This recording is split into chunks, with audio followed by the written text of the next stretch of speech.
And everybody's in? Good, I have 6 o'clock. So I'm going to call the meeting to order of the Green Mountain Water and Sanitation District, August 8th at 6 p.m. And call the roll. I am Karen Morgan present. Dave Wickman present. Roger Wendell, present. Todd Hooks, present. Dave Garner present. And we have a quorum. All right, we'll move on to directorate matters. Does anybody have anything to disclose? I have one thing, something to think about for a later agenda item today. And I was wondering if there's a way that we could preserve the privacy of our candidates for the district manager's position. Before we get to that point, when we discuss applicants or anything related to that, maybe come up with a way to protect their privacy. I know if I was applying for a job, I wouldn't appreciate it being broadcast over the internet. So just a thought.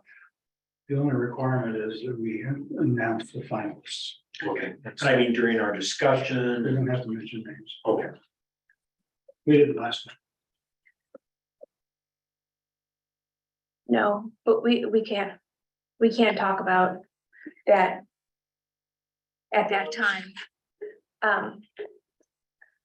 Disclosure matters would be any, do we even need, Got any Do we- business contracts with the district? you Yeah. need to inform us. that would be, yeah, conflicts of interest kind of thing. Do we need to keep that on the agenda? I do have one item. Yes. And I think it fits in the category. Okay, I received 2 emails this week that were addressed to more than one board member.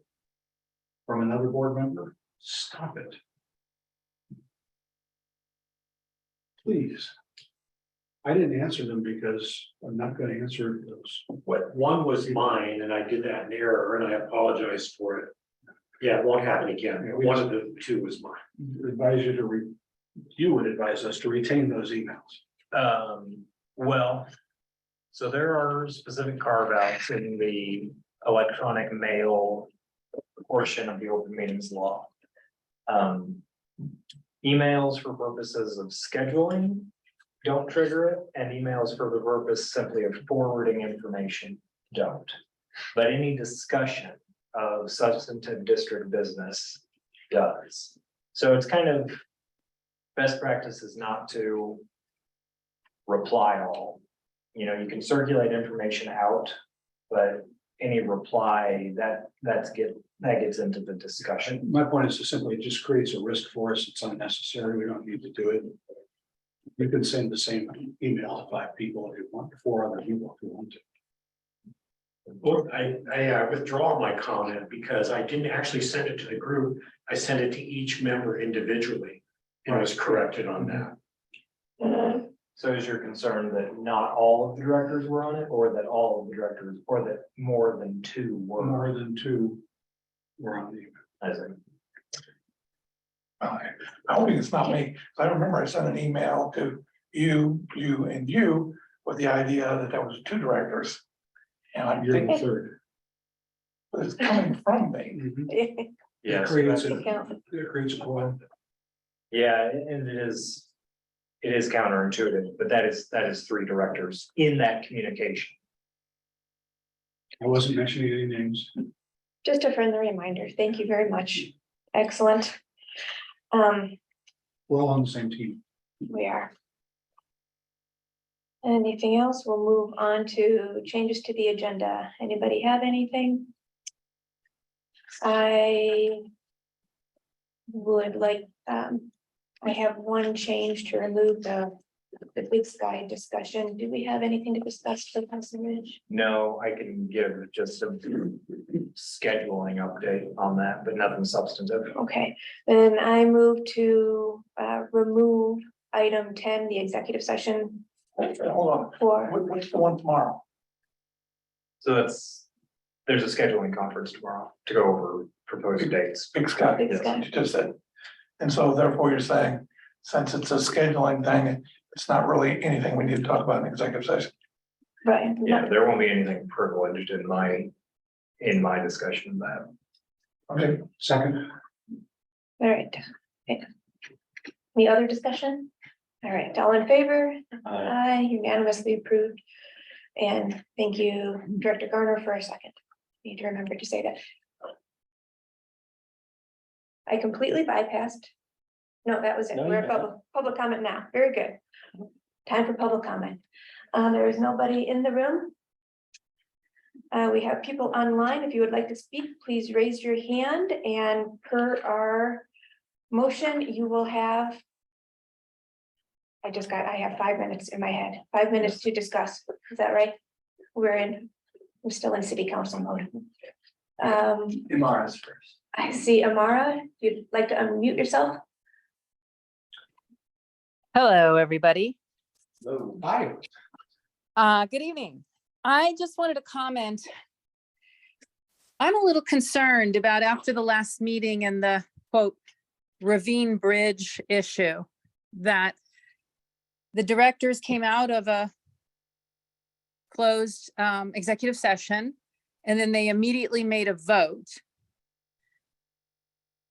about what they discussed in executive session. And forgive me if I'm confused, but I understood that any votes of the directorship need to be preceded by public notice. And that didn't happen.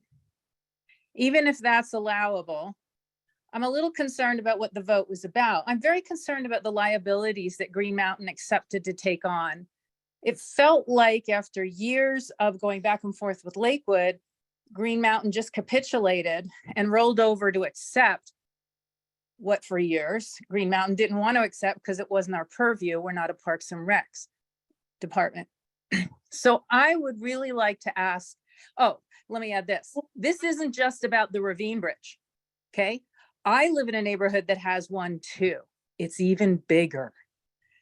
And I didn't realize it was a support for water structure pipes. It has a sidewalk from Cornell all the way down to Coyote Gulch. It has a very long bridge with fencing and caging. It has Lakewood City Place signage of what vehicles or motor vehicles you cannot use on this sidewalk cemented pathway. And then when you get across this very long pathway, you have another sidewalk all the way up to the next street in a whole nother subdivision. So whatever we do with this ravine is a precedent for all the others like it in our district. And I'm just concerned that we are sure what we're taking on for liability and that we have evaluated those liabilities with an expert. Because if we own it, or if we built it, or if we're in charge of it, no matter what Lakewood says verbally, we could be subject to liabilities in the future if anyone is harmed or hurt on, around, above, or under them. So that's all I wanted to bring up. I really want this liability issue examined deeply because I don't think we've done that thoroughly enough. And I'm concerned about what this means for the future of the water district and what we may not realize we're taking on. Thank you so much for letting me speak. Thank you. Ludmilla? Hello, board. It's me again. Hope everyone's doing well. It looks a little gloomy outside, but I hope the board meeting isn't going to be gloomy. All right, Todd and David, are you sharing your dinners tonight? Come on. All right, so the ravine status, here we go again. That's what I was going to ask about. Thank you, Amara. I don't know what's going on. I didn't even see the vote. I hope you guys were very firm, unwavering, and stood up for Green Mountain like we were supposed to do. Then I just kind of went over the packet and I was like kind of looking at everything and I saw the sewer improvement was almost $1.1 million. I thought that's good if it applies to the capital improvement fund so we can raise the tap fees. Not sure what's going on with that. Looks like we have a loss of 1.4 million, but it looks like 1.1 is mostly for the sewer. And then after I looked at that, I thought, gosh, you guys raised the payroll for a few months to 18%. Was that true? I mean, I'm kind of shocked at that. Geez, even CEOs only get like what, 14% if they're honest. I don't know, that was a little, and also there was a solar garden. I know you guys talked about it once. What the heck is a solar garden? Do we put solar things up and they just are pretty? Like a rose or something? And do you water it, or what do you do with a solar garden? And then, oh, do you guys sell the old fire hydrants that you decommission? I know people that are interested in it. I know the Denver Water Board used to do that. I don't know if they still do it. And federal center contamination. I think that's all I gotta say. Keep smiling. Don't get gloomy on me. Thank you. Stephanie? Thank you, Director Morgan. I am attending the meeting on behalf of Alex Carlson this evening, and I didn't know if he relayed that I was only available for about 45 minutes to an hour, and if we needed an opportunity to address the board. If so, if you could tell me if now's the time or if I need to sit tight, because I didn't get to see the agenda before I logged on. They do minutes. They do CCG. They do. So we have a discussion on the minutes, or under the approval of the minutes, there's a section called discussion. We didn't have these. Yeah, no, we don't have anything specifically to discuss with All you, right. although the minutes are next on the agenda. Do you have Okay, anything? so I should hold off or just give you a quick statement? Why don't you give us a statement since you're next anyway? Okay, I just wanted to just relay that we are a professional management company and we are capable of handling, the job that you've engaged us to perform. We do realize that we've not provided the level of service that we've been asked to provide, but we are absolutely confident that we can deliver that quality of work that you deserve. So we hope that you will consider letting us get caught up. We're eager to stay engaged with the district. And just would like to confirm tonight the expectations you have for us and allow us to provide you with what you need. And thank you for allowing me some time to speak. I'll stay on until after discussion. Fantastic, thank you. Thank you. I do not see any other hands raised. If there's anybody else, if this is your time, please raise your hand. I'll be closing public comment. 3, 2, 1, and gone. Close public comment and move on to approval of the minutes. And as Stephanie says, we do not have any minutes to approve at this time. So how far behind are we exactly? May 9th. Yeah, May 9th. We did receive, Casey, with CCG, who normally we work with, sent them out late, yesterday afternoon, but I don't wanna, there was no time to, we already wrote everything out, so they could be rolled, though all of those minutes are caught up, so they can be distributed to the board for review next month, and then those. So May, June, and July? Yeah, I can, take a look and give you the exact list just to make certain that I, speaking in attorney here, 1 second. So is it an issue of manpower? Is it an issue of garbled, like we're hard to understand? Is it? May 9th, June 13th, June 20th, and June 28th. Okay. Were sent yesterday. Yes, correct. So 4 sets of minutes to distribute out to the directors, and then, that could be reviewed and approved. I know the May 9th came out, the rest of them are out as well. 13th, 20th, and the 28th of June. Okay, I understand, yeah. Yeah, none for July. Yeah, they just, they So just I came don't- in that's yesterday perfect. afternoon. So Stephanie, is it a matter of manpower? Is it a matter of us getting stuff to you late or what? I don't really know what's, I guess, has us in this position, so. Sure. So it has been an issue of some staffing. We have got people put in place. We've hired some very competent and able staff. We have a plan moving forward that we can get stuff out to you in a very reasonable time. We would like to tonight confirm what those expectations are. Are they 1 week? Are they 2 weeks? I think one of the challenges we're having is hearing some of the public comment, and I think Casey already sent an email to, I believe, Jesse about that. But Yeah. it was really a manpower issue, and we have got it under control and prepared to get you all taken care of moving forward. Gotcha. Fantastic. I'd rather let staff deal with this. This is not a board issue. Well, it That's would fine. be if we needed to change firms. So I appreciate the assurance that your firm can handle it, because that we're 3 months behind. Dylan, can you remind us what our statutory obligations are? We're supposed to have minutes posted 30 days?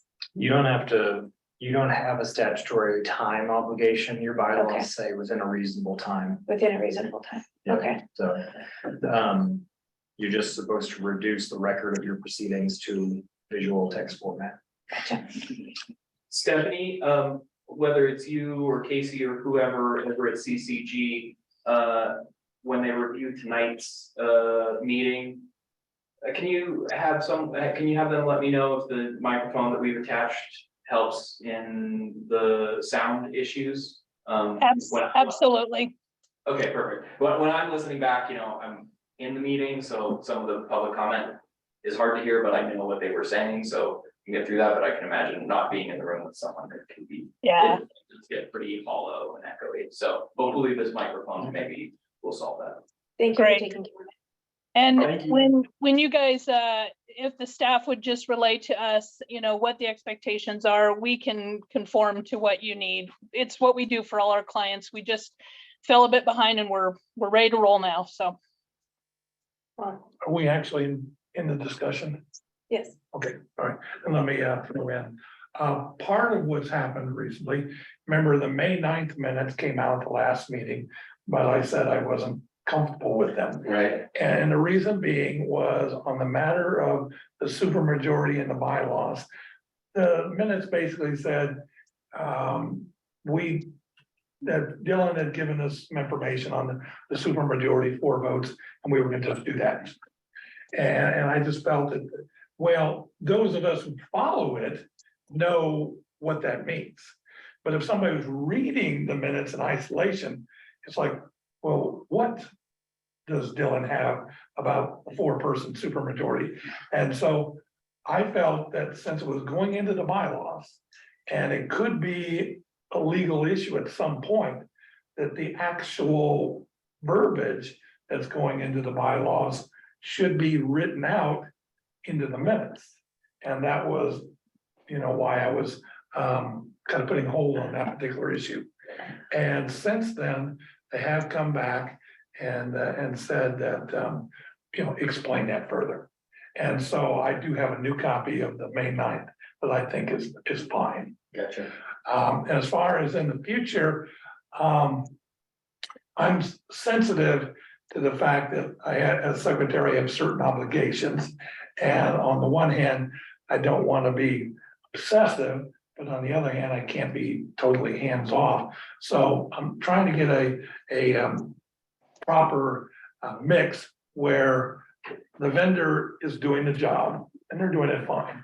And then I think that I should look it over. And if there's anything that I seriously think that it differs from what was said, I should speak up and try to get that fixed before it goes to you all. Right. And then when it goes to you all, you can make the further adjustments and make it official.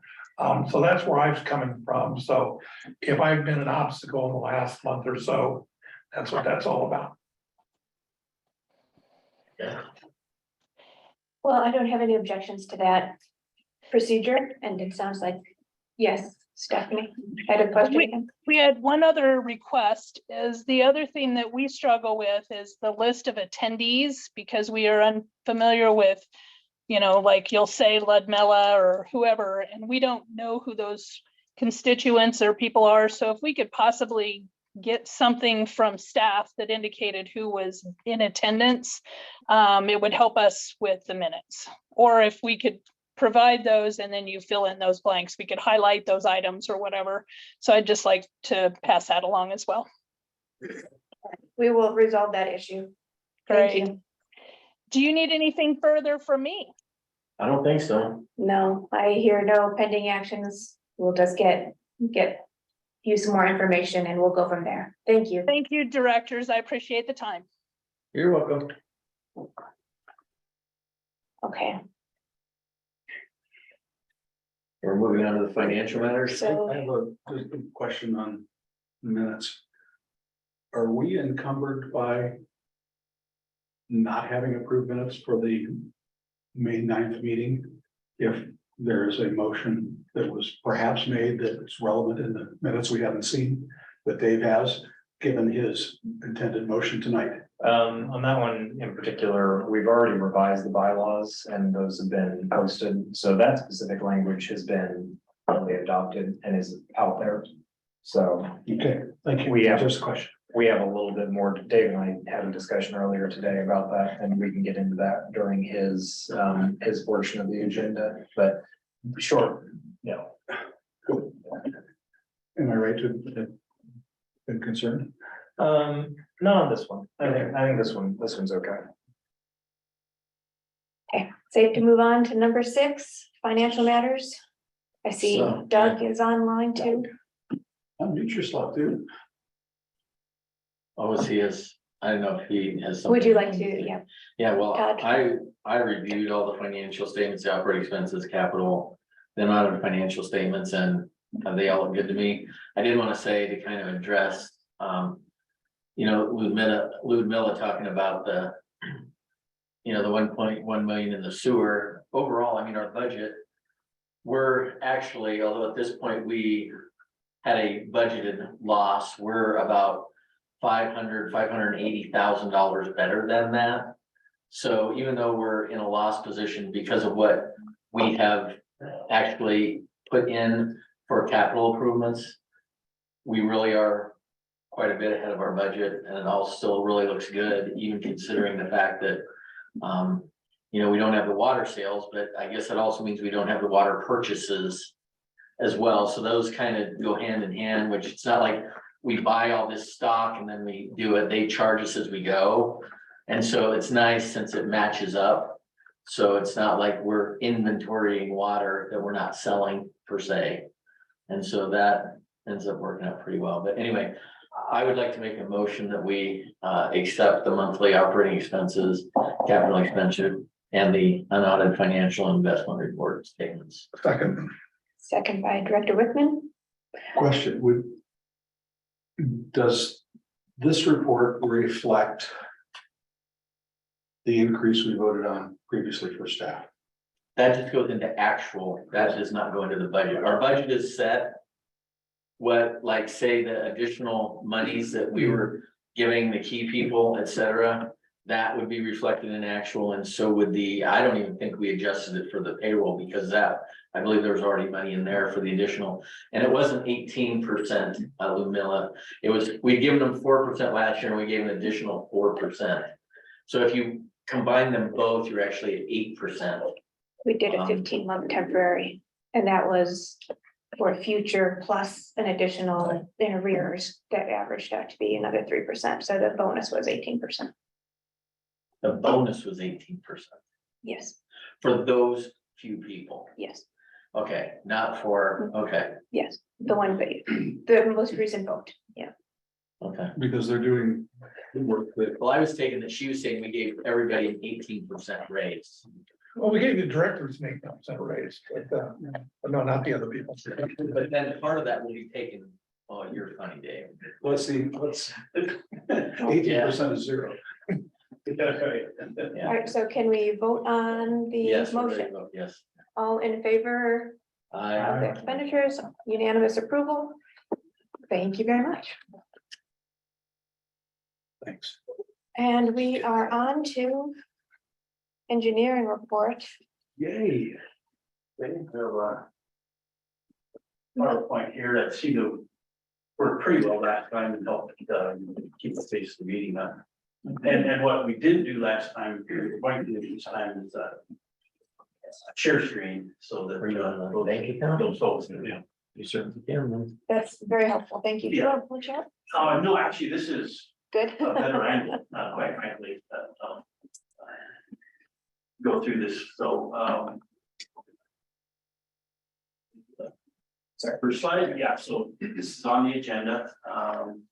Maintenance and operations report was pretty much put together by Josh Stanley. Josh is on the line in case I get out over my skis on some of these things. The proposed development, not proposed development reviews, but reviews, proposed developments. They do keep coming in all sizes, shapes. I talked to a couple of board members that were in here last week, and I'm really not, just because of time constraints and so forth, and some need more modeling than others. I really intend to have our consulting or little consultants do that more and more. And I want to be clear about that until such time as maybe a district manager is found in some of the housekeeping, so to speak, that comes along with development reviews. A lot of it's making sure the boxes are checked, either dotted T's or crossed, not just engineering judgment calls. We'll talk about some of those that are in the hopper right now, and we do have some capital improvement projects underway and some engineering projects underway. So that's what we'll talk about. And no water main breaks. That's great. For a month? The month. That's yeah. awesome. Doug said super easy to hear here, so might still not. Picking you up, you might want to. Okay, well, sure you go. I will. We will share up closer to my.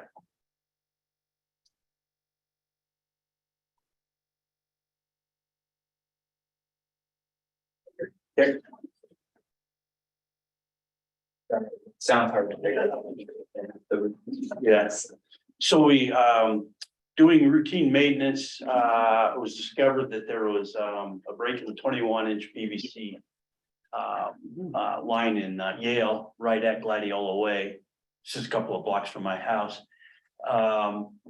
It says the break likely caused by directional drilling for Excel Energy. We actually met on site this morning, Josh and I, and yes, it's clearly a matter that they ran into.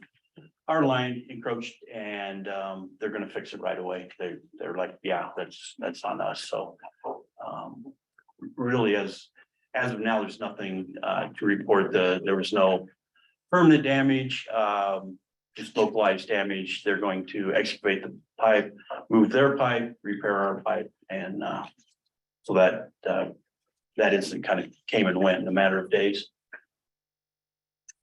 We can skip this. This is something that chart is something that Josh keeps going. Development reviews.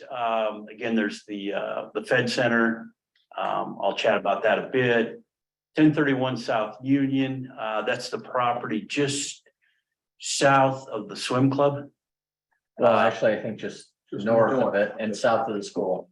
Yeah, Between the yeah, school yeah. and the swim club. Yeah. Perfect, yeah. And actually, the development would access on Van Gordon, not on Union, even though it has a Union Boulevard address right now, the lot itself. And then there's a car wash. It's the old pharmacy on Union and Alameda, right, Aid, I think it was. The Shell station. Yeah. What used to be JB&H, and then it was also the Green Mountain Garden Shop. Yeah, right, yeah.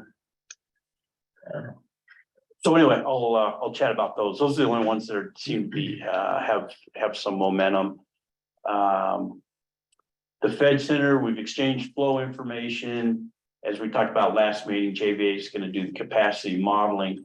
Haven't heard, they don't have any results to report yet. A couple of thoughts there. One, I'll talk about our pool of consulting engineers here in a minute. And let's see. But anyway, JVA has the information. They are conducting the modeling as we speak. And so we'll give our results to the developer. That said, this does tie to my report on the consulting engineers. JVA is appears to be very competent. our main contact person, Mandy Rasmussen, who's been here, seems well-spoken and so forth. But whether they're overextended or their approach to client service, they're awfully, they haven't been very responsive. And so even this morning, they were supposed to give me some more information as an update to this. And I just checked my emails, just Don't have it. literally as I walked in the door, and I still don't have that. So I'm gonna address that And here. then a you little. were meeting tonight to discuss this. Yeah, so here I am with in the operative position, reporting to the board with information they told me they're gonna have, and so you've all been there with that kind of like, oh, great. Right. So I am gonna address that here in a little bit, on how I think we might work through that. I'd like to help you out by offering a motion.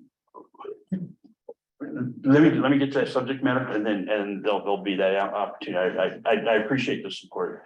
But one of the things is what I need from them is a proposal on the cost and time frame to do this modeling, because obviously, and I've let Lincoln Properties and their consultants know that's on their ticket. And so for us to give that information, Yeah. we need that information. So that's why it's not just me being here feeling like here I'm reporting with inadequate. Well, it's for us and for the potential. It's for everybody, all parties, right, all parties, exactly. And then I also did, I have reiterated a couple of times now that the soil contamination is a huge issue. We've heard it from the public, I've heard it from the board. Speaking for myself, we have no interest in this thing moving forward until we figure out what we're gonna do with those contaminated soils. And I passed on something, I think it was a phone call from you, Dave, that, yeah, we would expect that a mitigation plan or an abatement plan is prepared for the soil. I got a verbal like, yeah, we got that covered. And so a couple of times I said, this thing is not gonna move past go until, if you've done a soil mitigation plan, we need to see it. Otherwise, we're gonna do one at the developer's cost. And I hope I'm Oh, no, in line with what I'm hearing from the board, that we're gonna drop anchor unless we see us. Yeah, we soil certainly abatement. do not want anybody.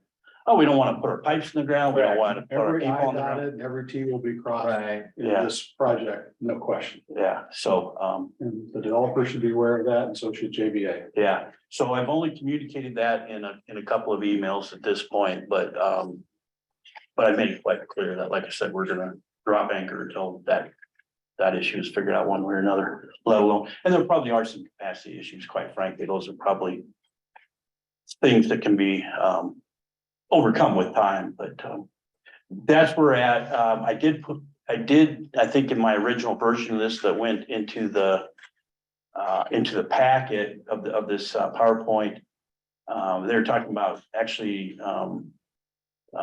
starting earthwork by the end of this year, 2023. I do think we can, I do think that they can expect to be starting earthwork by the end of December, but it won't be December 2023.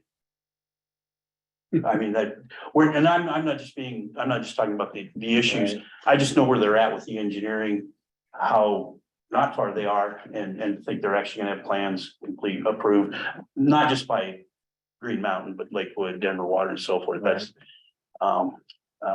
They've got. they need to recalibrate their timeline, but that's their problem, not ours. Okay, I think, going on to, this, now I guess this has been around a couple of times before. That engineering firm gave me a call not long after I came on board, said, "Are you the guy?" I said, "I guess now I am the guy." So they sent me the plans. And then I did see where Doug was aware of this development too, and I think back in 2000, back in a couple of years ago, 2021, they made a submittal and got to the point where we had calculated tap fees and so forth. Those were 2021 dollars, so those need to be revisited. Other than that, this is a pretty straightforward infill project. The sewer flow is to Union? Correct. Yeah, because it's uphill. Yeah, exactly. Pretty decidedly. Yeah. So you won't have your street going up too badly. Then we just have all the traffic. Well, yeah. The review though would have been for site specific 2021. Correct. Did we do the complete downline review for all of these capacity issues that we're running into? No, yeah, yes and no, and I'm not, Karen, not being evasive. Through 2021, it did at that time. However, this does contribute to that line in ultimately in Mississippi, which is a choke point. So so I want to talk about that. By itself, this is not causing the choke point. It's already a choke point. There's a development Dylan's going to talk about, is that further upstream that contributes to that capacity issue, and then this would exacerbate it. There's a property next to Dairy Queen that has not come online yet. It'll be. Oh, the office building? Yeah, the office building is additional flow plus the school. Who knows how Jeffco will repurpose that facility? If they do it as a shelter sort of situation, we're looking at increased flow. Okay. Got it. The reason, I'll tell you what, the reason I'm hesitating is this is something else I want to talk about with the engineering and the capital projects, but I might introduce it right now. The modeling we have, I'll introduce this right now. And I'm not necessarily asking for board action, just an FYI, maybe let you know that I might soon be coming back by the next meeting with something where I ask for board approval. The modeling we have right now is based on, well, you know the drill, EQRs, right? You have so many gallons per day per dwelling unit and so on and so forth. And what we have is a lack of field testing and calibration. We have calibration at I think we have three points where Metro receives our flow. So they keep track of that, but internally we don't. So, you could say, okay, we have so many EQRs, so many dwelling units, so many EQRs based on multifamily, and you guys know the drill. And then based on some numbers, somebody agreed on, pull it out of a textbook or talk about it, whatever it is. So we plug those numbers in, and then we run the models based on the physical characteristics of our water and sewer of our infrastructure. And then we say, okay, here's where we have a overcapacity issue based on, not that the pipe's overflowing, but it's a depth to diameter ratio of a certain amount. And we say, rightfully so, that's for us, that's overcapacity. We can't take any more capacity. If you add to that, then we need to, in one way, shape or form, put in larger pipe, whatever it may be, restrict growth, whatever it may be. What we don't have is field calibration. So for moving forward, this is just a discussion purpose, and then maybe by 1 or 2 meetings from now, I'll have a plan that'll ask for the board to bless, that we do undertake some more field testing, measure our flows intermittently, and field calibrate the modeling that we have. Because right now it's all theory, it's all plugging numbers Right. into a model. Reality in it. Right, and a great example would be stretch on Mississippi that where we're talking about the depth to diameter ratio being over that, the 0.7. There's because of the camera work, it would appear to us that even the high water mark is maybe 0.3. So again, I don't want to get ahead of my skis, but maybe we're making some decisions, whether it's regards to development or it's regards to internally us making decisions on, oh, these stretches of sewer are priorities, we need to upsize them and so forth, are based on a model that's never been, or at least in recent history, it's never been calibrated. So I think we should get a grip on that. Okay. And this is, right now, this is an FYI, and I'll maybe have some more meat on the bone to present to the board. It's already a lot of meat. It's already, we've had this discussion multiple times, especially on this stretch. So just as a reminder on this stretch specifically, we ran the models on that a couple times. So that stays. So you're talking field test, what you see on camera. The last person who did the model showed the pictures that showed the high water mark was full, and they said, yes, you're not seeing it low, but the high water mark was too high. So he used that as verification that the models were correct. But even so, if you have two modelers going through, and you do have to kind of plan for the worst case scenario of being there's one of those engineering things, if you've got everybody telling you that this is bad, and they did find some other data to validate. That's why we went ahead but we have thought about this particular stretch a couple board meetings now. Okay. So that's why this was on the list, because we kind of said, yeah, we had the data for it. Also,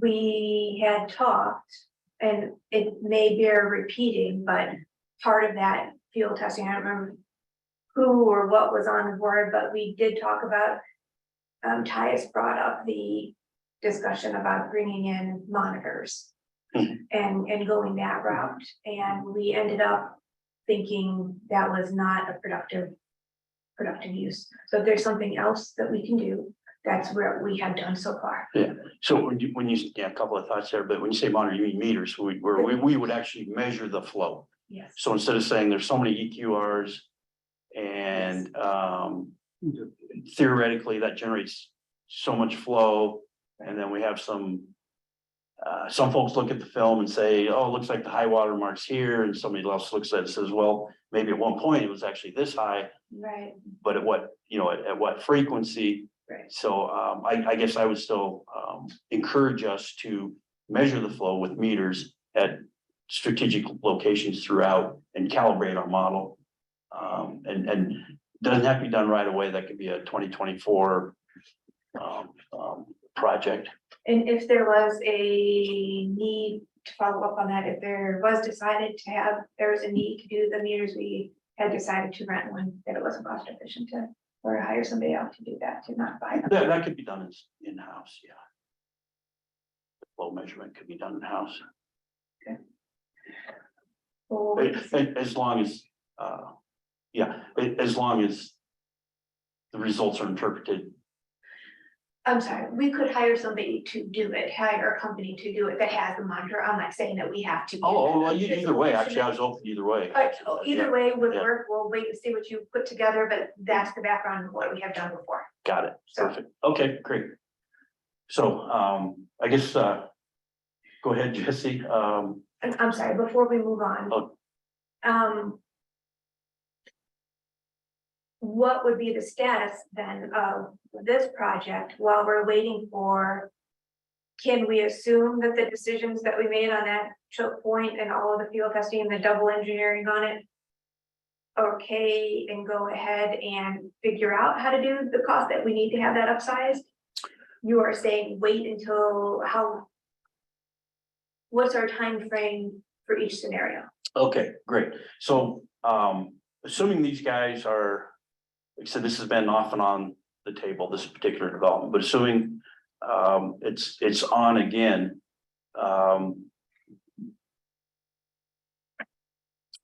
We could say right now, okay, we have according to our modeling, we have a choke point on Mississippi. And, what are we gonna do about whether it's this or another development, on Elkhire or so forth? And put them on hold until we determine what we're gonna do about expanding that, if we need to, expanding the capacity of the sewer in that stretch of Mississippi. I looked at this was reviewed in 2021 and kind of the point of the matter of that was there was no capacity analysis required at that point. The district engineer at that time, Merrick, said, I'm paraphrasing, but you got sewer right there, you got water on both sides, and we're good to go. And this is infill. And so that's part of my question is saying at some point, however many it is, a couple of acres here, right in the middle of infill, did we always assume it was never going to get infilled and we never designed or built our infrastructure to accommodate this? And we're just now we have to remodel our system. Well, it was owned by the swim club, and so the original intention was not for this. I mean, it was meant as extra land and parking and additional expansion space for the. So this is change of use. Correct. It is change of use. Correct. Within the lottery. Right, okay, that's Yeah, good. so it was actually meant initially, it was all part of the swim club, so it was not intended to be a residential area. What appeared to me in 2021 is Merrick looked at it, said, you're good to go, here's your tap fees, and then it went away until it resurfaced a couple of weeks ago. Yeah, I think that he was getting loans. I think he was lining up investors or something. I can't remember what I was told. Yeah. but And the Not that it matters. 0.7 rule Mhm. wasn't part of the review process. It happened after that. I do believe we told them at the time, the same thing we told Elkhire, that they dumped into this choke point and they needed to pay for the upsizing of Mississippi. And we were doing 50% of little stretches so as not to max out Right, anyone, because that was a long stretch there, Mississippi. okay. So they both got told that's what they gained. This discussion here goes to your last item on the agenda of extra engineering work for It certainly this kind of segues into it, process. yes. It does a little bit, but we can't wait for that. No, I This wouldn't is- want, Yeah, wouldn't no. want us to. It's a good point, yeah, and I don't think we can assume that It's even. not, well, my point is, it's not that we haven't thought about this. We Right. have thought about it, and it's probably about time to act. And 2 meetings might not be what the developers, any developer inside the district deserve. Whether it be a single homeowner or anybody else, we gotta try to figure out how to get them the answers they need as quickly as possible, because they might not want to move ahead. It could be very expensive to do. Yeah, and the staff and I have been talking about this a lot lately, so let's say we need to upgrade the Mississippi water line, remove and replace and upsize it with a larger pipe. Let's say it's $1 million project, which it could very well be. Mhm. So these and Elkhire each pay $500,000 each. I'm making a point. I don't expect that. That would kill this project and it would kill any project. So at what point do we tell developers you're on the hook for six-figure improvements. Well, we've done it before. We had to do it the one at Kipling. Oh, and I'm all for doing it if that's, but if that. The alternative is to wait and hope the numbers are right on the UQRs and we don't have any sewer backups like Bear Creek. So we have that,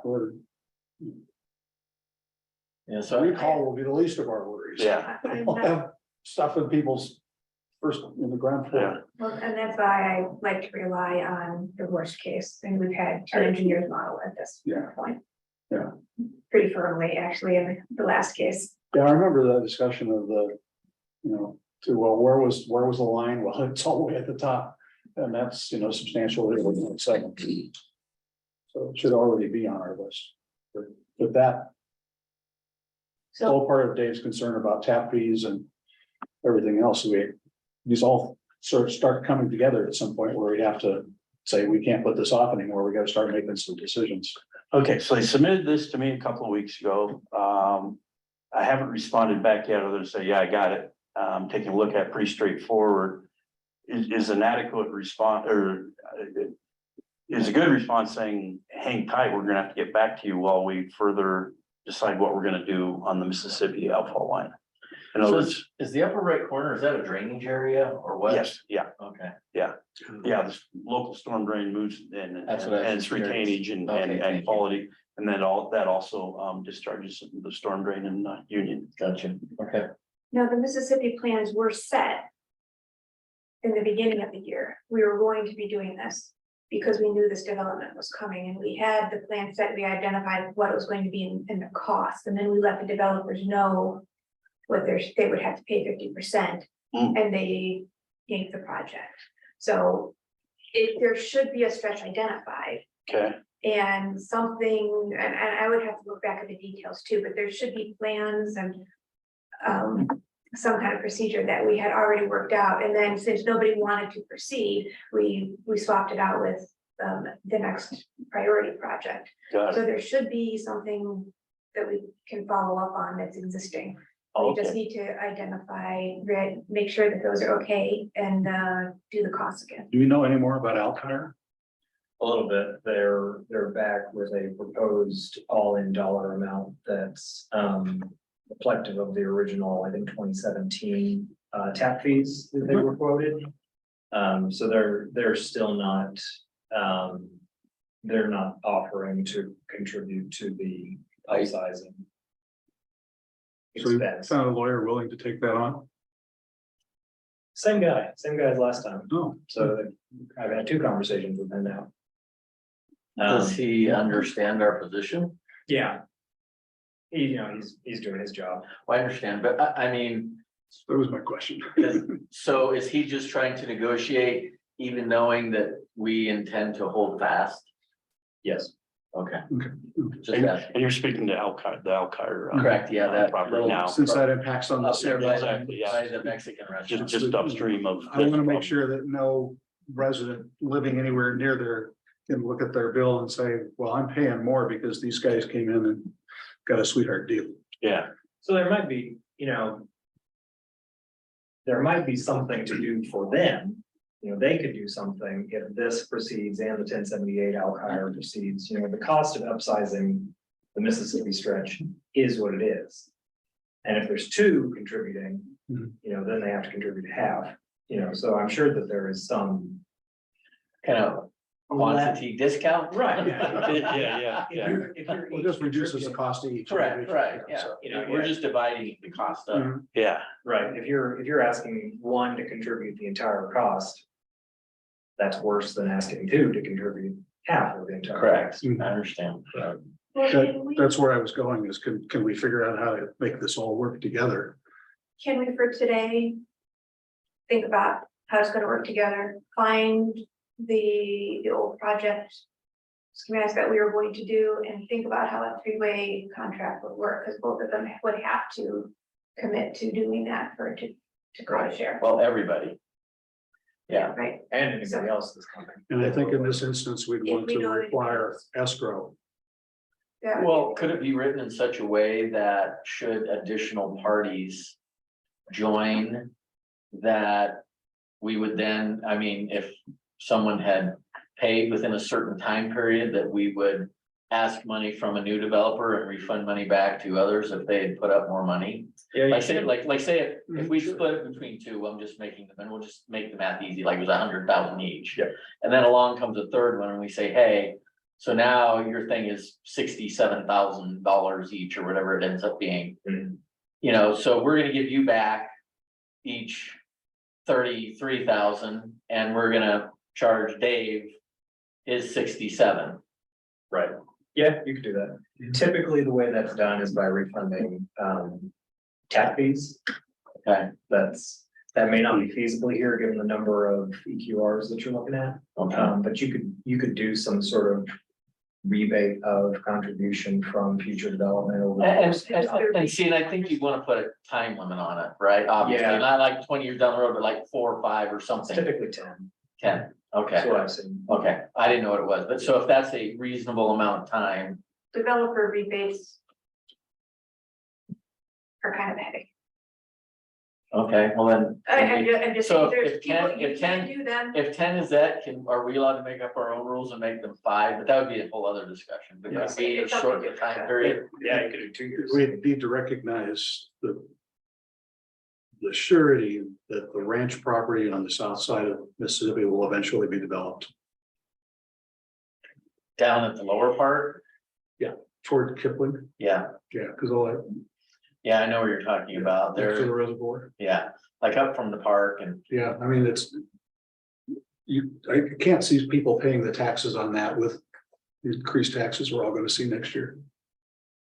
Well, just to put that into perspective and move the meeting along, on to the next topic of the Union in Alameda, they have been talking about how that will be developed it's in 20-year-old documents for Green Mountain Water, so that's to both of your points. It will be developed, who knows what time frame. So we gotta, maybe we'll have a better idea and proposal next time when we get more information. Okay, yes, it looks like there's a little more to Union Boulevard than maybe I was aware of. That Okay. it got a little bit further along, but in the meantime, I'll just, if they haven't pushed me for it, in the meantime, yeah, I have your plans, I have your information, looks pretty straightforward, but be aware that there's a choke point on the sewer, and we're evaluating what to do about that, and I can't report back until we and they'll need to live with that. okay. Feedback. Is it the choke point that's at the intersection under the ditch, or is it go down along past it? Where does it flow to? Does it go past the post office, or does it go up and down Union across that ditch? Do you have any? I'm not sure exactly whether off the top of my head, Okay. Karen, to your question. They were waiting for somebody to develop that for those, to pay for this exact thing. So they had been not considering any of those rebate options. Even then, they were just saying, whoever is next in there, they were waiting for somebody else to do it a long time ago. It is better than a 100-unit apartment building. The car wash, yes. Yeah, yeah, there's that. Yeah. So anyway, On the bright side. this was kind of interesting to me, as I learned how these things flow. City of Lakewood actually approached me about this, the car wash, Good. and said, hey, we hear you're the new guy. Do we send this stuff to you? And I said, sure. So they sent it to me. And so it's obviously a change of use. And I did give this to JVA to do the hydraulic modeling. And that's as far as we got. And so I responded back to Lakewood. I had some other comments on it, but the big one being, we need to run the numbers, obviously change of use, and that seemed to be fine with the city of Lakewood. So that's where that one, right, is we're gonna run the hydraulics. Both water and sewer. It's an obvious change of use. So this is just an FYI, at this point. Okay. All right, Jesse. Speaking of Bear Creek, there's a change order forthcoming. The section, and if you've driven on Morrison Road recently, you've probably seen where there's a bunch of traffic control. That's us. We were almost done with that. That was the lining project, the cured in place, pipe project. And, we were almost done. It was, to use a sports analogy, it was first and goal at the 3-yard line. And since then we've thrown 3 incomplete passes and missed the field goal. So we're in overtime. What happened is that stretch under Morrison, was encased as it should be, as would be appropriate, with that old clay pipe. And then as they prep the pipe to line it, they heat it up and pressurize it a bit. And that piece, I mean, the whole stretch, obviously, that's why we had the lining project to begin with. There wasn't the soil to kind of hold the pipe in place. And so because it was shimmed inside this casing, so it broke it apart. And we had a lengthy discussion with the contractor. Should we just go ahead and line it, hope for the best? Might have worked, but We want to fix it correctly. which we want to fix it correctly. Yeah, the downside, your risk analysis, the downside over. And so, no, we're going to do this right. But fortunately, it is encased. So we decided that we're just going to simply remove and replace the plastic pipe there. So that's going on right now. We don't have the change order yet. It was one of those real times we made the decisions. Yeah, to move forward with that. That actually should be done here in a couple of days. It'll probably be done, make the connection tomorrow, and then backfill, clean up the pavement and so forth. And we can finally finish that project up. Bear Creek Water and Sand District is aware of the change order, and they are aware, obviously, there's a cost sharing component to it. As I let the board know a week or 2 ago, we did know that one of the basements in the Bear Creek subdivision had a backup. Interestingly, it wasn't the next one upstream. It was like about 5 houses upstream. I don't quite know, but I was like, okay, whatever. Nobody else has had damages. So I think we have some photos there. Our guys were there, and they were damaged. The other thing about this backup, though, is it's very clear in the contract documents that this is the contractor's issue. And so the Bear Creek Water and Sand District is in direct contact. I mean, we're helping facilitate, but is in direct contact with our contractor, whose liability insurance is engaged. So at the end of the day, this is not, this is an FYI, I'm keeping you guys. So you heard it here. All cooperative so far? So far, all cooperative. Yeah, it's just one of those things, and everybody's dealing with it. But if in the meantime you heard about it, you heard it from me. Yeah, this is what I don't want to see pictures of along Union or Mississippi. Indeed, yeah, just exactly. It's a nightmare. Okay, and then Karen and Dave were kind enough to drop by last week, or perhaps, and there's a shift here, and this is something I do need the board to approve a contract with RG and Associates, the consulting engineer. A little background: they were hired to take over the West Atlantic Avenue project, which was about 800 feet of remove and replace 6-inch or 8-inch old cast iron pipe. And so what they did is they picked up the plans where Merrick left off, which were very preliminary. Plus, they hadn't really touched them for a couple of years. So there's some more things that Denver requires now. Correct. So RG came back and said that the simplest, this was just 2 weeks ago to the day, came back and said the simplest, fastest, least expensive way to go is to have Merrick update these plans, sign them, seal them, and run them through Denver Water and the other review agencies. And I said, there's no way that's not going to happen. I'm not sure Merrick would do that, and then if I proposed it, I would expect the response from the board would be, what part of no don't you get? So I said, we just really can't do that, but that led to a constructive conversation of, there are several water lines of similar size and scope to that project that have been planned for, budgeted, programmed for some time now. Just as I think the next, yeah. So Sam put this together. And so item number one, as you can see kind of in the lower left-hand corner of the map, is that original project. We asked RG and Associates to prepare a proposal, which is part of the packet, to perform the preliminary engineering for these 7 sites, which they've done. And so what I'm asking for now, I guess, is board approval of the RG and Associates proposal to perform the preliminary engineering with the intent that that is complete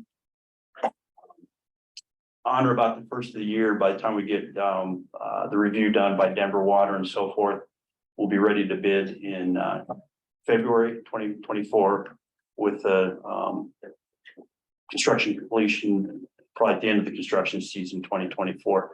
The advantages to this is, one, it's some projects that have been around for a while. And then for whatever reason, over the last couple of years, you guys know more than I do, but they've kind of come up and stopped and started. So they need to be done. This would be a good, these are all good projects.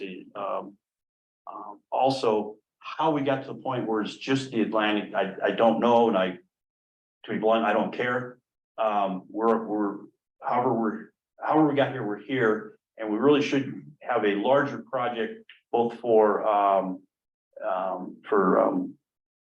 economy of scale for both the engineering and the construction. So are they in any way numbered by the amount of breaks or or are they just literally numbered to be near each other?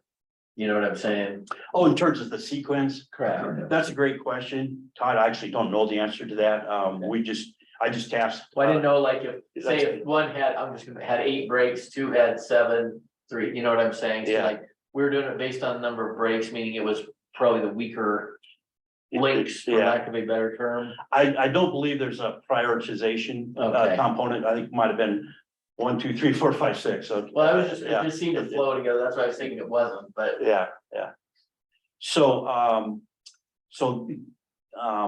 the proposal from RG and Associates to do the preliminary engineering up to the time we're ready to complete the plans and get them ready for review by Denver Water and the other Lakewood and the other agencies is the proposal on the table is 119,000. I have somewhere there 975, I believe, dollars. And yeah, 119,795. So basically that's it in terms of what I am asking the board for tonight is and if you wanted to word it that and they I'm jumping around a bit. Their contract language in terms of the whereases and therefores would be the same language they used before that you've reviewed and approved. So it's just the scope and the dollars that I included in the board packet. And so I asked for a motion, hopefully approved by the board, that would authorize me to enter an agreement with RG Associates in the engineering. You guys are still comfortable with RG? Yes, very much so. Yes. Before you get in that, can I take this opportunity to do a little education of those of us who had no idea what they came talking about? Engineering to me, of course, is it's a mystery. I start off, I think I got this mental impression about we have long pipes that start at the top and they go downstream. It puts too much stuff at the top. When you get down to the bottom, it's full. And so you need to make your pipes bigger to handle the flow. So that concept is in my mind. Second thing is in my mind is like things break and you have to replace it. It goes back to depreciation and stuff like that. And so again, I'm looking at long stretches. It's been, 500 years since we did that line. We need to take it all up with a new line. So that's my layman's understanding of engineering. So I'm looking at these things as like little pieces here and there. And that just kind of surprises me. And I'm kind of wondering why little pieces. I'm making up in my own mind what I think it must be. Is it a matter that this particular stretch is somehow very troublesome and breaks a lot? Just one little stretch, Precisely. as opposed to the whole line, just one little stretch? Well, it can be like, say you have soils expanding along that section that give a lot more movement to the pipes. Okay. Yeah, Versus where there's less expansion and less. and vibration caused by traffic. Okay. And just aging 40, 50-year-old cast iron pipes. Yeah. These little spot things are to be expected. Mhm. Okay, well, news to me. All right, very good. Yeah, so this is almost more routine maintenance than it is improvement type A of lot thing. of this is the COVID deferred stuff. That's what staff has been telling me, that that's part of the reason these have been talked about for a couple of years, but. Like I said, I just didn't mentally, I've been thinking in terms of, oh my God, we gotta replace everything. And so when we're doing these little projects like this, I gotta switch gears. It's kind of like almost maintenance, but Well, there's one of these projects where the breaks are so continuous that it might be that we have to replace the whole line, right? That's what I read somewhere. Yeah, well, on all these, for these stretches, it is, yeah, literally removing, replacing those. Like an entire block or two. Yeah, like an entire block or two, exactly, 800 to 1600 foot, Right, each of these, yeah, so they're not just 20 feet. Yeah. well, right, for instance, you had Telluride West, used to live there. So that's 300 and some condos. It's like, but on the map, it's a short little stretch. yeah. Well, it's a long block with 300 units. Just out of curiosity, what's going on with them?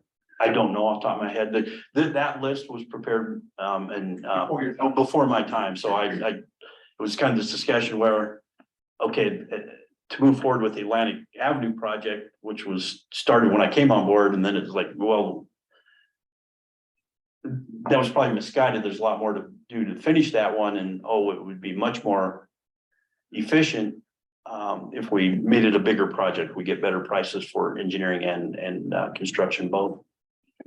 So I just need to think in terms of this kind of deferred maintenance. It's more. That's a good, Okay, I would, yeah, call it more maintenance than This improvement. list, how many of the 7 do you think we can realistically complete by December 2024? All of them. Good. I don't know if Doug's still on, so I don't want to put words in the mouth, but he and I have chatted about it a couple of times, even this morning. And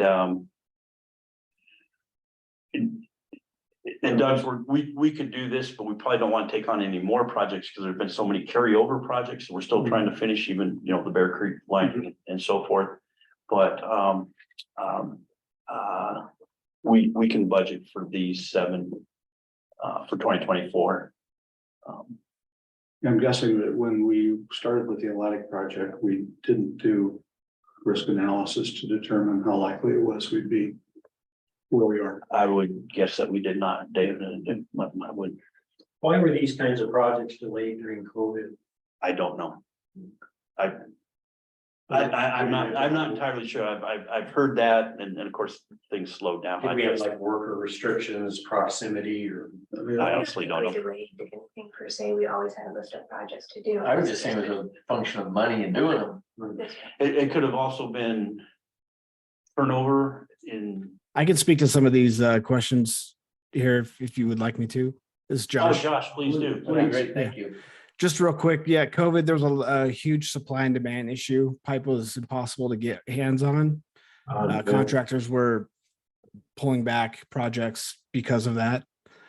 All 7 of those projects that are listed up there are all corrosion issues. The pipe is in very, very poor shape in all of those stretches.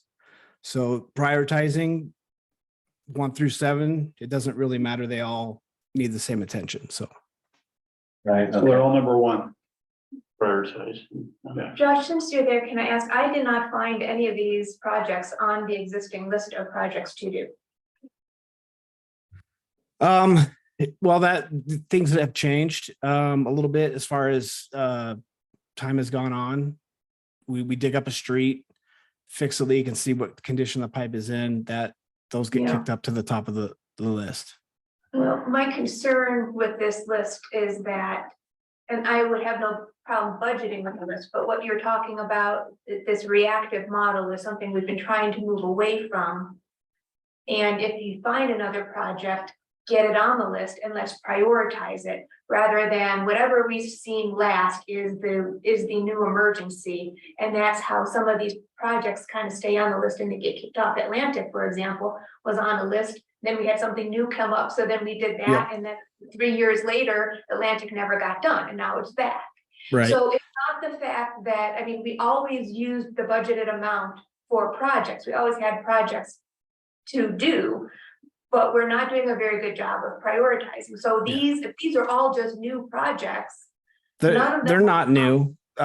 Getting these done will eliminate that list of reactive pipe replacements. Which list were they on? We've had several sheets going around until we got the FCA, so maybe not everything was put together correctly, but Is it on? either the way, FCA? I did these not are, see it there. yeah. A lot of these have been within the last year that we've been out on several times. And getting these completed will remove us from that reactive mode and get us into where we can plan ahead more and replace pipe before it gets to that level. And these are these virtually all done by outside contractors? Correct. Okay, so we're not taking our manpower. Exactly. So it is just literally we're contracting with X companies or a few firms to. Watching over it. Oh, yeah, we'll have oversight, Supervision. but Right, but that's what I'm saying. So it's not our manpower. We're just contracting it out. exactly. Okay. And I mean, we still have last year's things on the list. So I mean, I would have no problem. Is there a way, I would have no problem approving the budget. I just don't understand. Here's the next question is, you said that this would be all the projects we could handle for 2024. That is usually, so I like this forward thinking. We are not getting this in November. Usually we get this in October when it's time to start budgeting. And we do the budgeting, the master Right, list and the right. stuff. So that is where I wanted to go and have this list prior to that, and you've got it even sooner, except I don't see.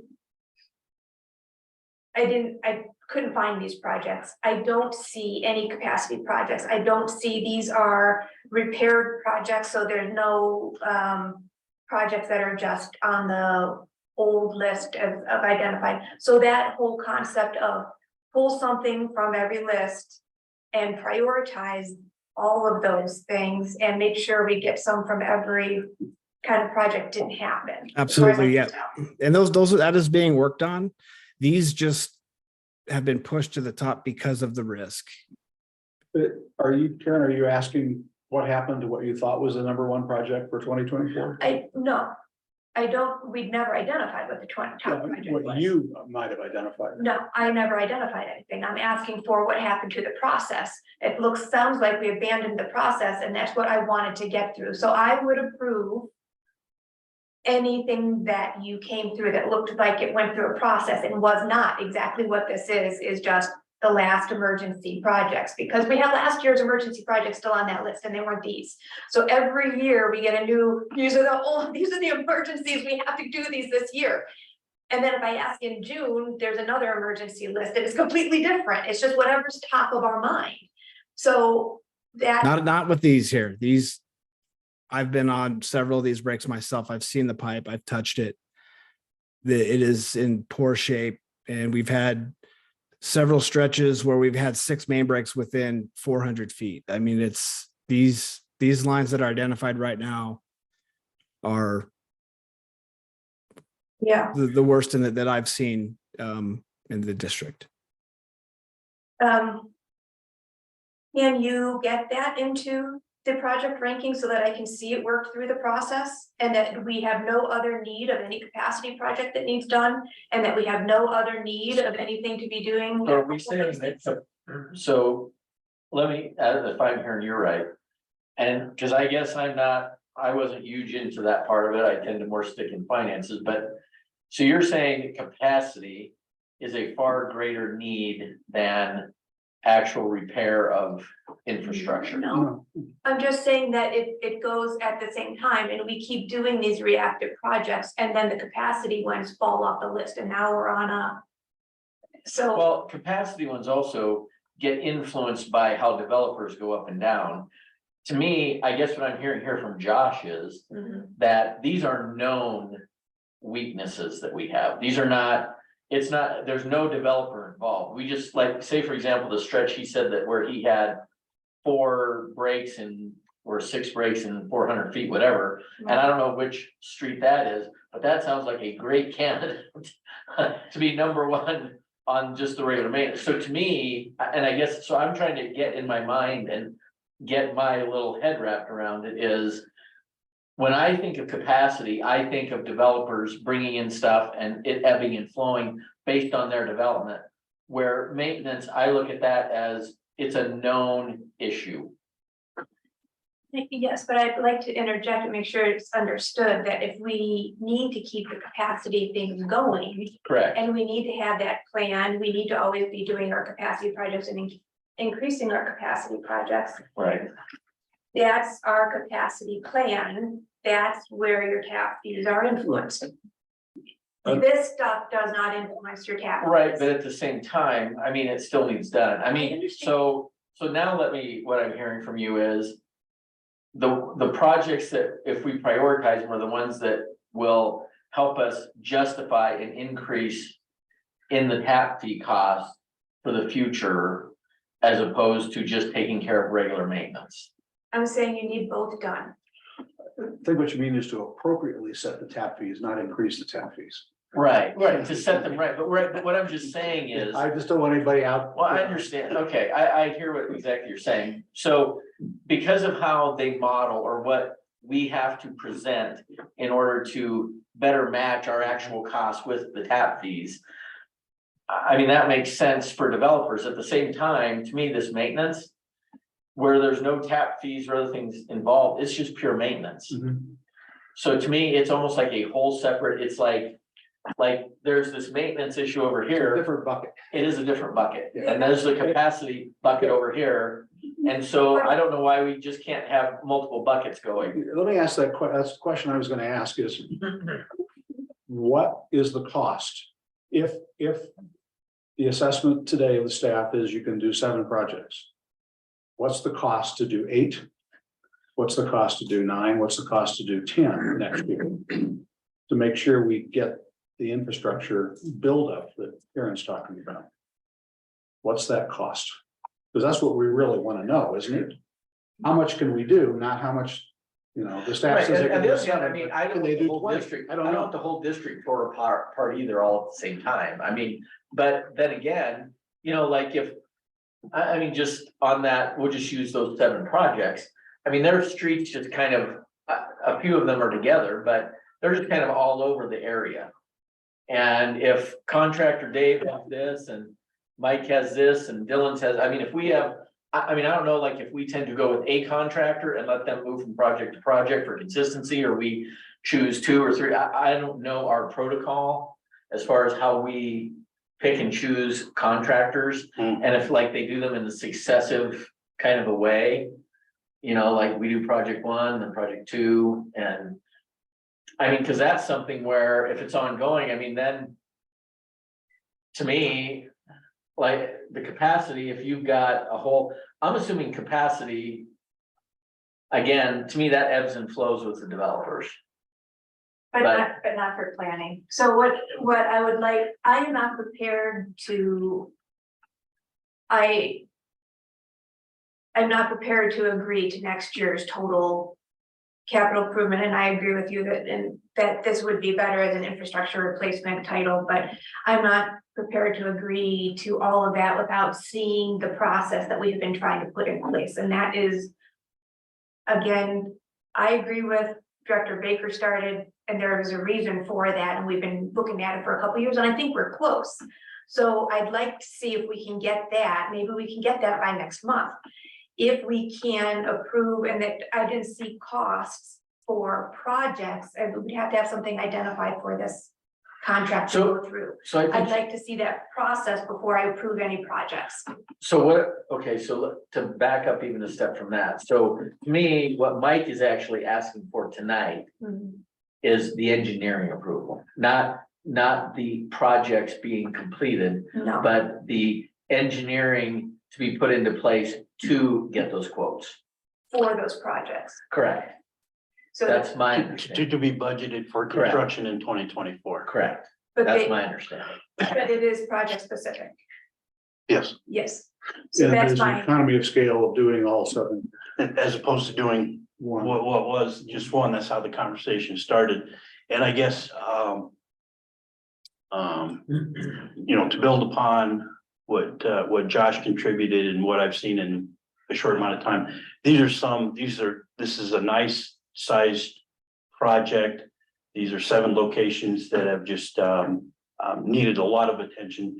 So right now, we are the ones going out there, you know, we make the repairs Right, which is, on midnight that's on a a cost Sunday. to us. I Yeah, mean, if yeah. every time it breaks, if there's 4 or 5 breaks in a section, it sure seems to me to make a lot of sense to just fix the whole pipe than to go out every month or 2 and fix a break there. At 3 a.m. on a weekend. Right. Which is when those Can I happen. jump on that? Part of my education, trying to relate it to something. When at the city, we were doing streets, and so you had potholes. The idea that you have a brand new street, you get a pothole once in a while, and you go out and fill it. As time went by, it gets weaker and weaker, more potholes, and finally it's potholes all the time. And at some point, you sit there and say, better to just do the whole damn road rather than fill the potholes.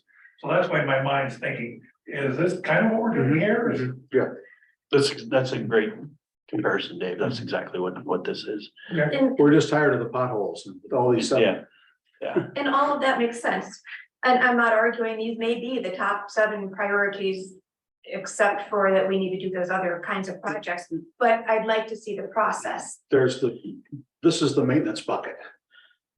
Got to be done. Yeah, see, this is But where we I agree should- with Dave. that Yeah, there's- we should not ignore the other other Well, process should still exist. Are these just a few potholes for right now? Or could we solve the problem by doing the whole stretch rather than fixing a couple things? In isolation or do a big project? If you want to solve the problem that creates the potholes, you got to redo all of Lakewood's infrastructure or Green Mountain's infrastructure because it's just old.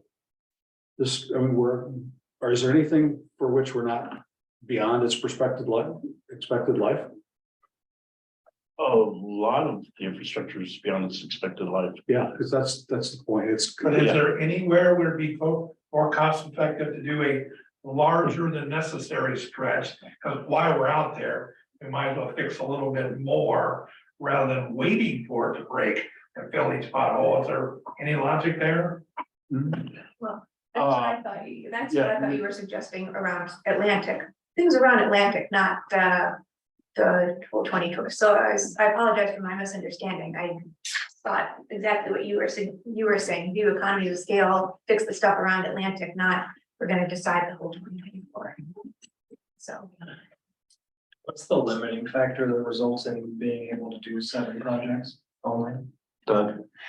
Is it? Yeah, no, I'm not being flippant, though this was a conversation that I've had with Josh and Doug, and these are the ones that have risen to the top of, they obviously need the most of attention. This is a good sized project for an engineering firm to do the engineering by the end of 2023, which we have. That's gonna cost less than the Atlantic project in its entirety was gonna cost just to do the engineering for all these. So let's get that done. And then this is a good sized project. Basically, those 7 projects, roughly $2.7 million is all in As a guess. cost as a.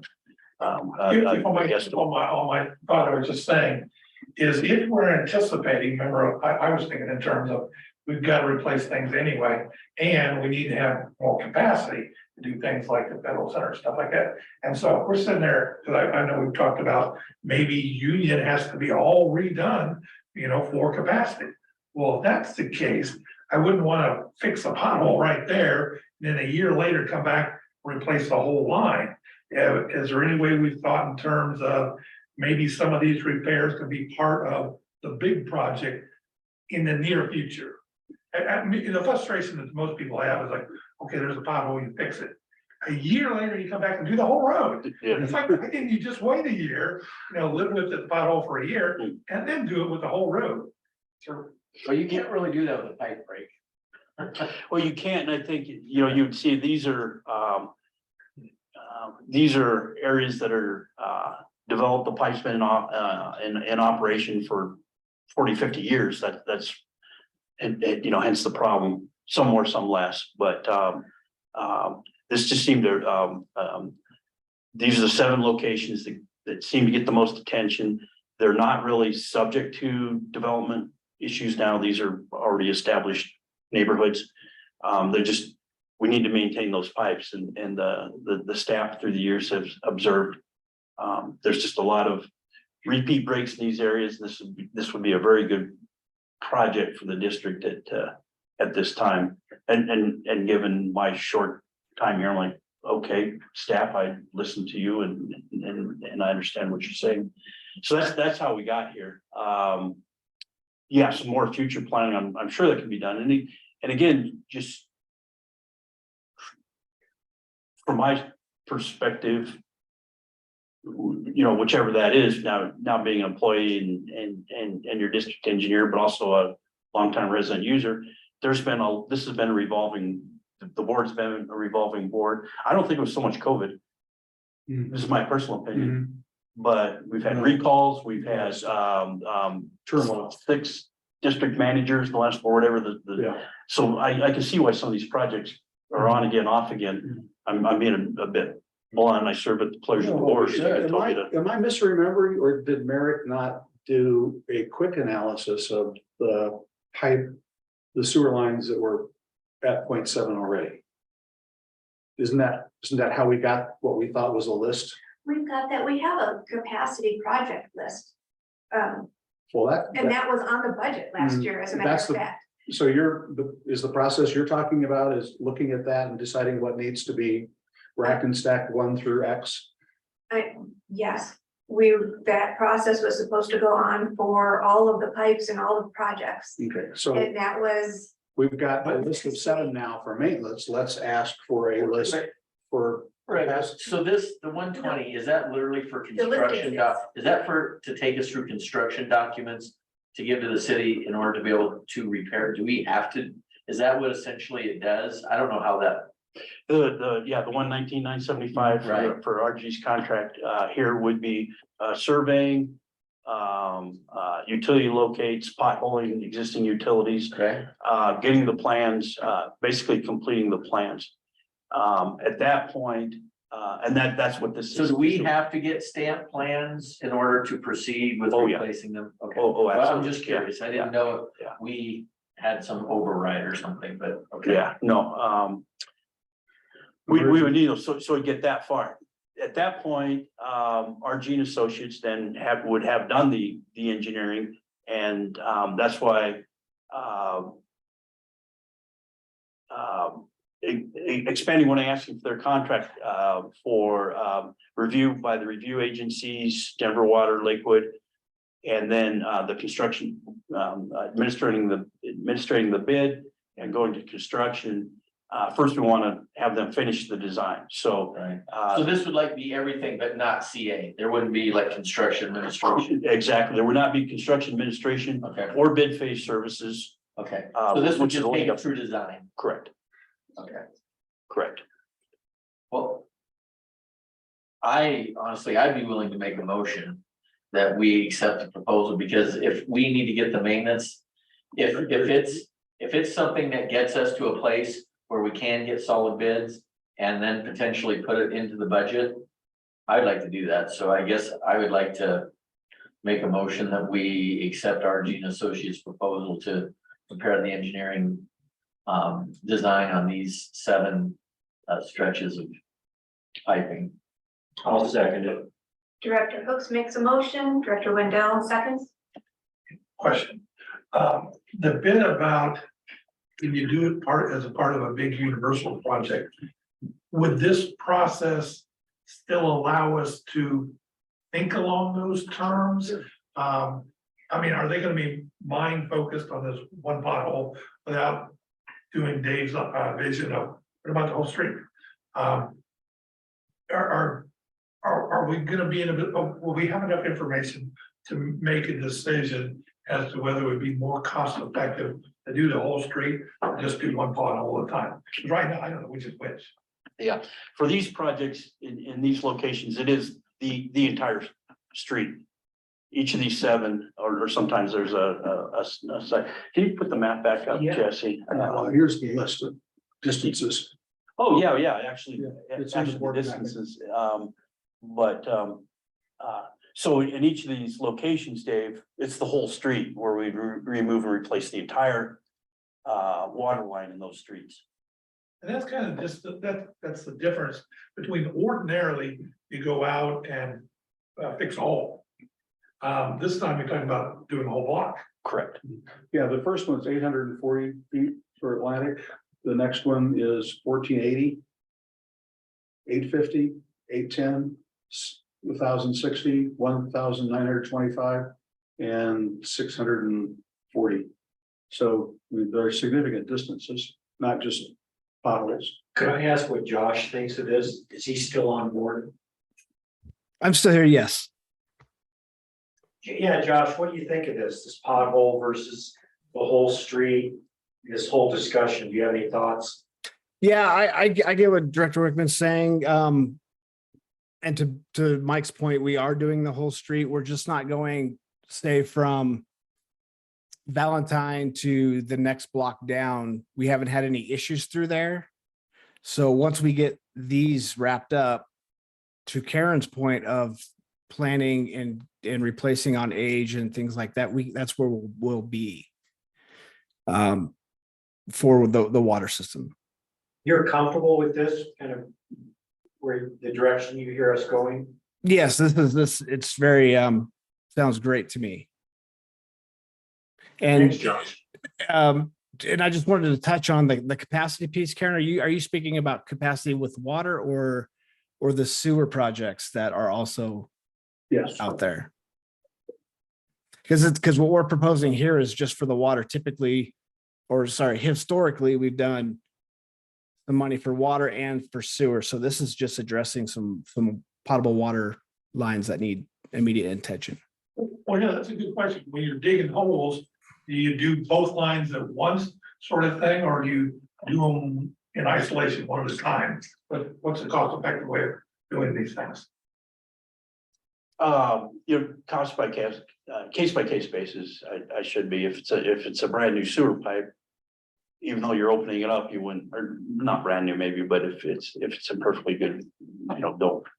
Like if they're Don't having fix water it if main they- breaks versus like if the sewer is flowing fine. Then to me, you're just spending money for no really good reason. Well, I guess my thought was, when you dig a hole, that's kind of expensive.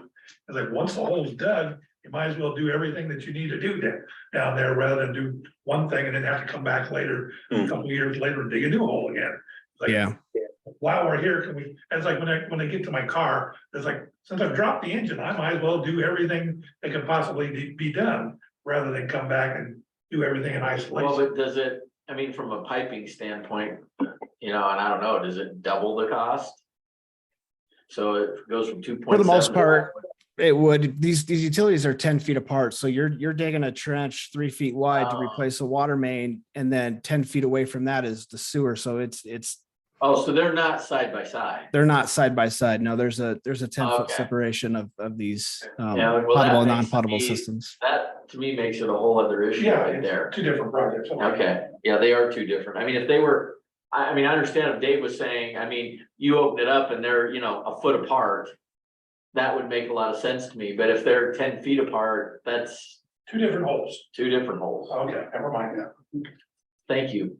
But Josh, I think you said, tell me, if I'm wrong, what I think I heard you say, and that is that you guys would be ready to move on to the capacity projects when you got these 7 issues dealt with. As far as water is concerned, yes. Okay. Though, I feel the sense of the board is we don't want to wait that long. We want to get on these. understand. Well, can't they be done simultaneously? I mean, that to me, because, answered that question. They already figured out money and staffing and right.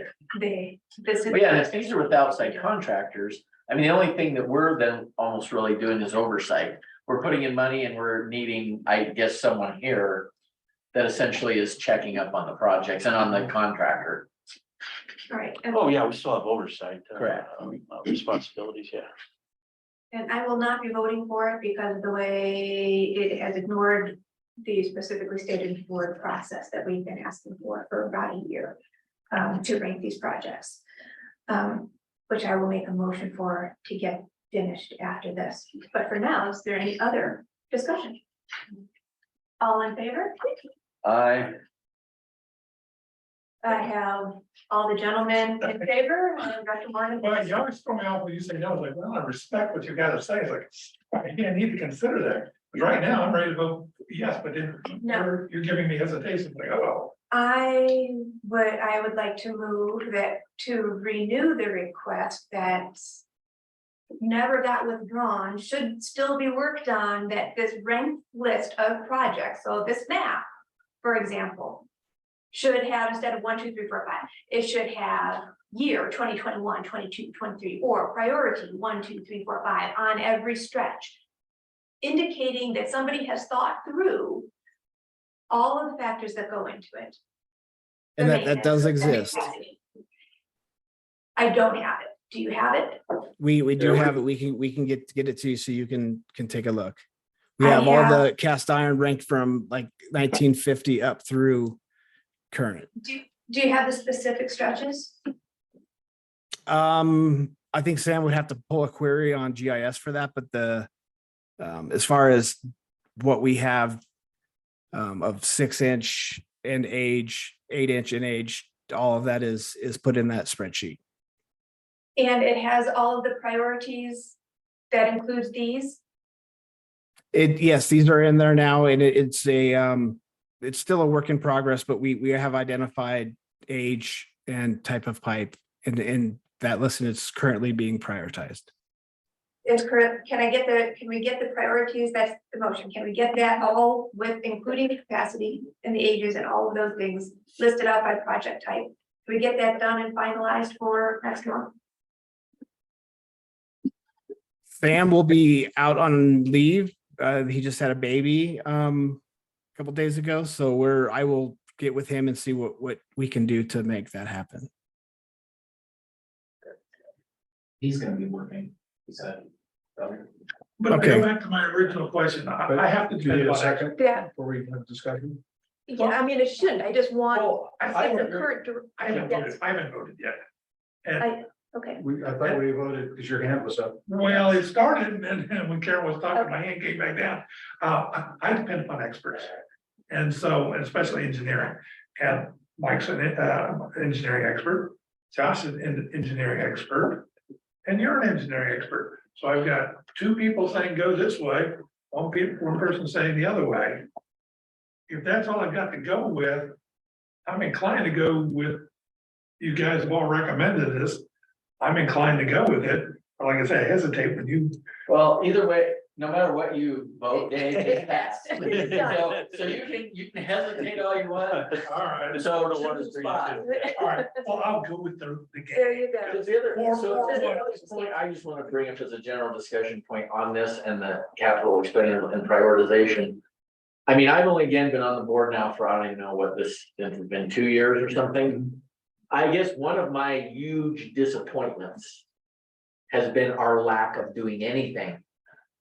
And to me, it's like our hands are constantly tied with, we have like paralysis by analysis. We've got so much stuff that we have floating in our heads that nothing gets done. And I guess I'm used to being in my small, mid-sized business and making things happen. And I guess I've kind of come to the conclusion for me personally, I want to see stuff happen. I want to see stuff maintained. I want to see projects going. And I understand your logic.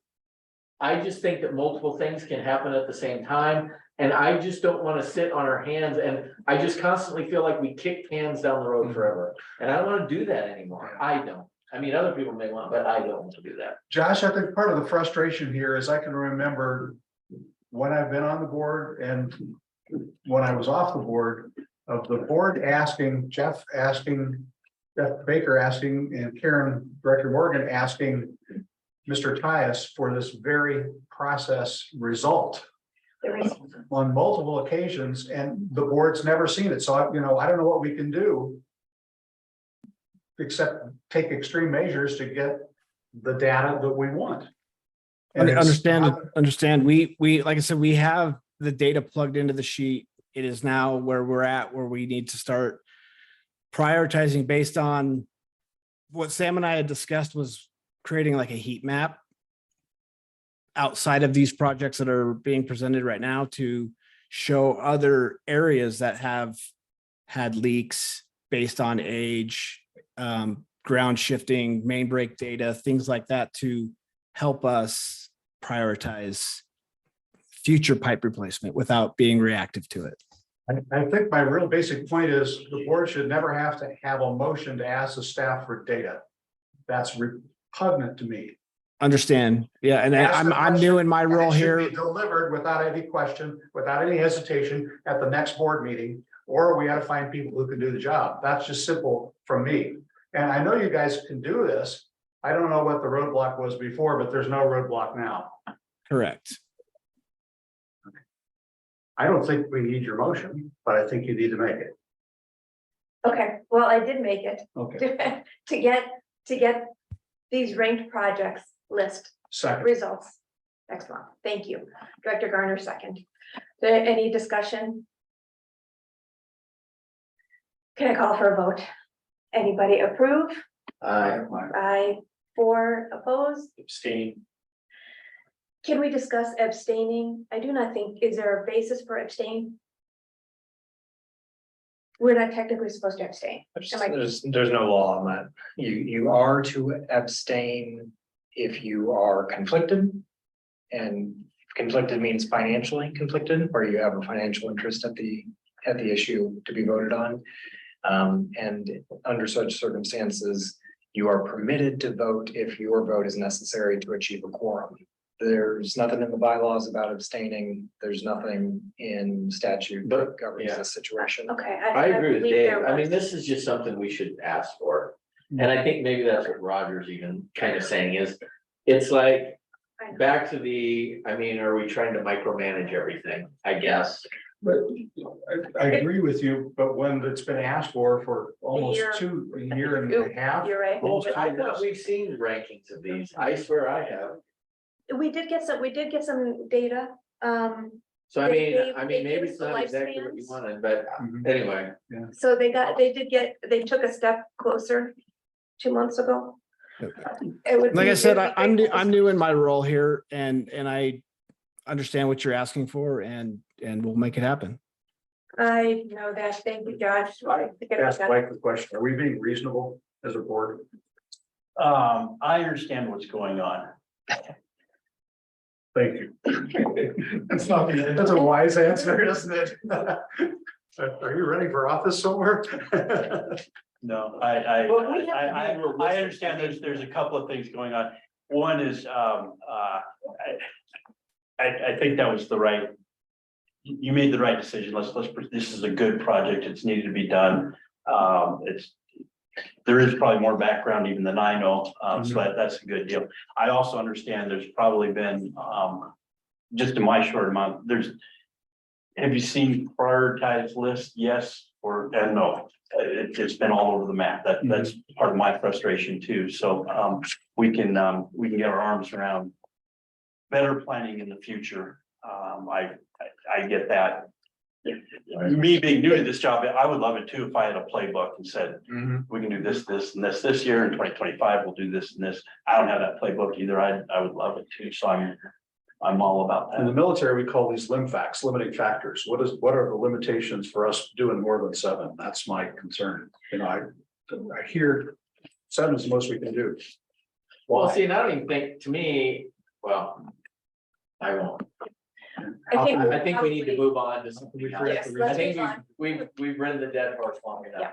Yeah. And maybe we can do We've beaten something it. else when, later, but yeah, thank you. Apologies to the people creating the minutes. Sorry about that. Yeah, Let's see how these come out. email with questions. Okay, I think that wraps up with what, oh no, we're not done. We're still. Yeah, this. Yeah. I'll make the rest go. This actually took a little longer than I thought.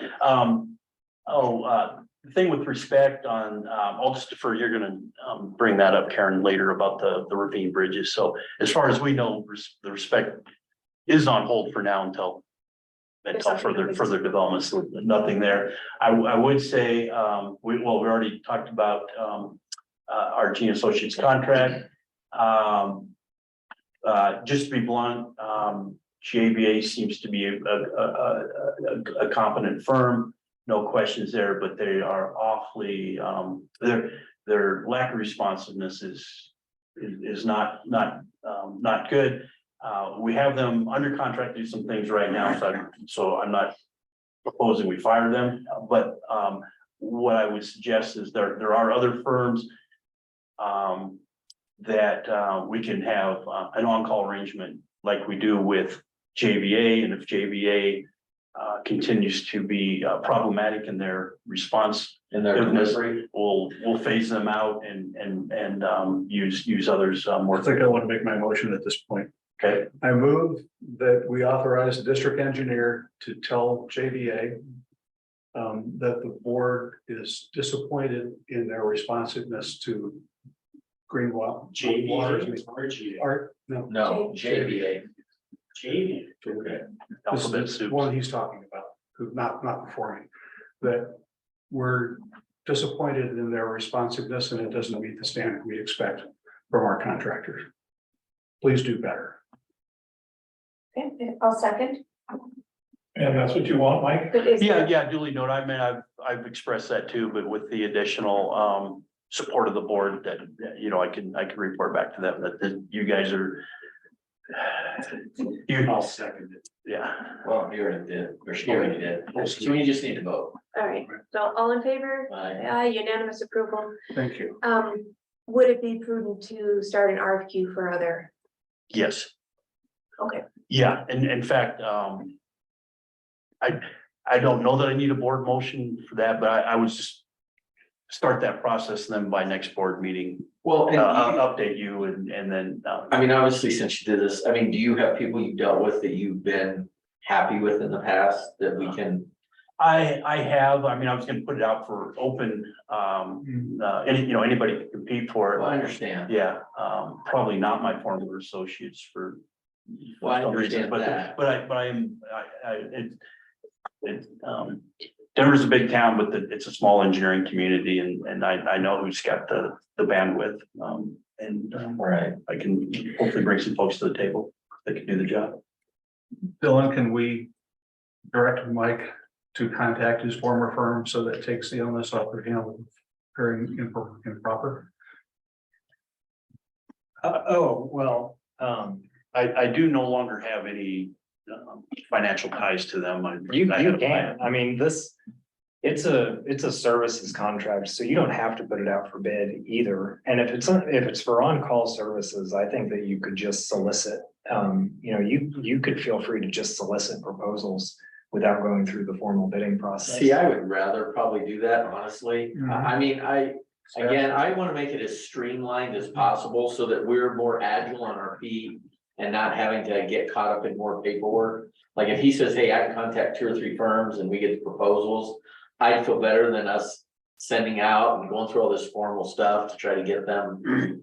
There is, this is probably taking up more time, and I know you want to go on, but there is a process, and particularly if we expect or want at any point, to receive federal funding, there is a process for selecting, design professionals, engineers and architects, it's known as the Brooks Act, for federally funded projects.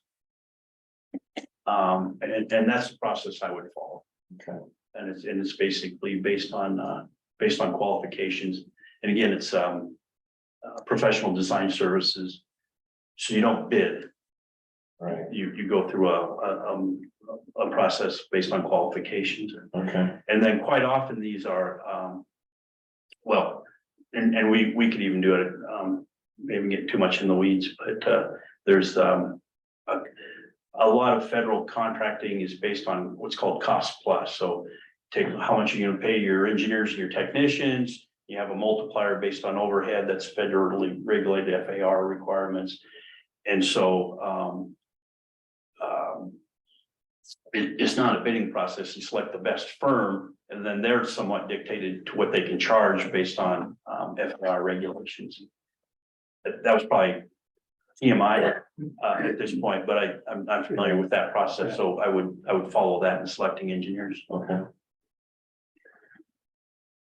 Okay, so you don't need, you can start that process. I You can don't start need that and anything I'll keep from the us. board informed and at such time I am ready to recommend and contract or engineers to bring under contract, then I would need board action, obviously to.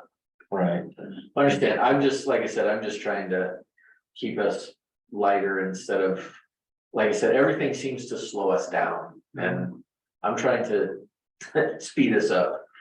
Understood. At least agile organization I've ever been a part of. Well, and part of it, like the board, I'm just not used I to don't disagree. a board and putting things out for months. I mean, I'm used to gathering facts and making my best decision with the facts I gathered. So, anyway. Well, we've already talked about modeling, again, I'll put some things together and Tell us which way you want to go. tell you, and then at which points I need board action to improve contracts or whatever, I'll do so, I'll ask for it. Well, what's next? I think that's it. Excellent. Thank you. All right, well. How are we doing? It's 8 o'clock. We're done with with the engineer. We That was good a very to go. productive hour. Anybody ready for a break? Yes, take time. Why not? All right, take, how do we need a motion? Come back at 8:10. You just tell them what to do.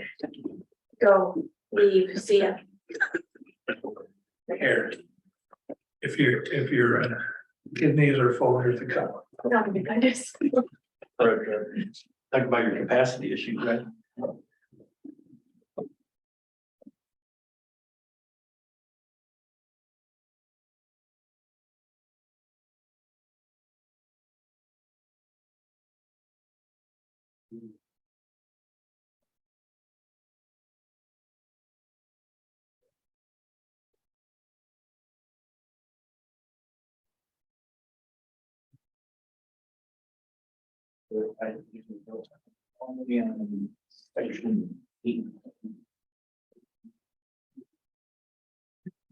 Looking at section 8 now. I think- sweat about the timetables. We won't have 6 executive sessions tonight. May not even have one.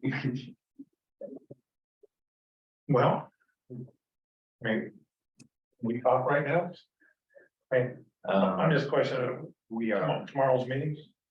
we can talk, we're still live, so don't ask me anything privileged. Tomorrow, Big Sky? Yeah. It's a case management conference, for the judge to approve the proposed deadlines. Okay. So. My layman's reaction to that is not a particularly big deal.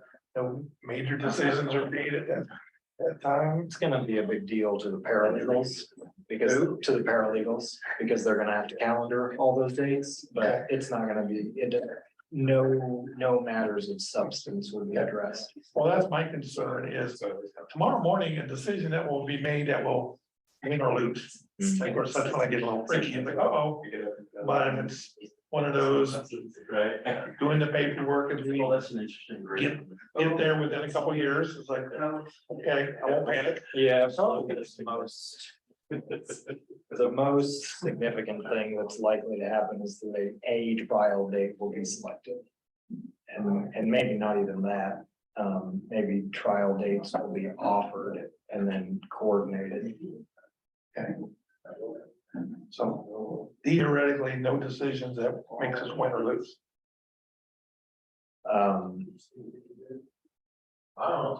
It's nearly inconceivable that anything tomorrow will have any bearing on the ultimate outcome. Okay.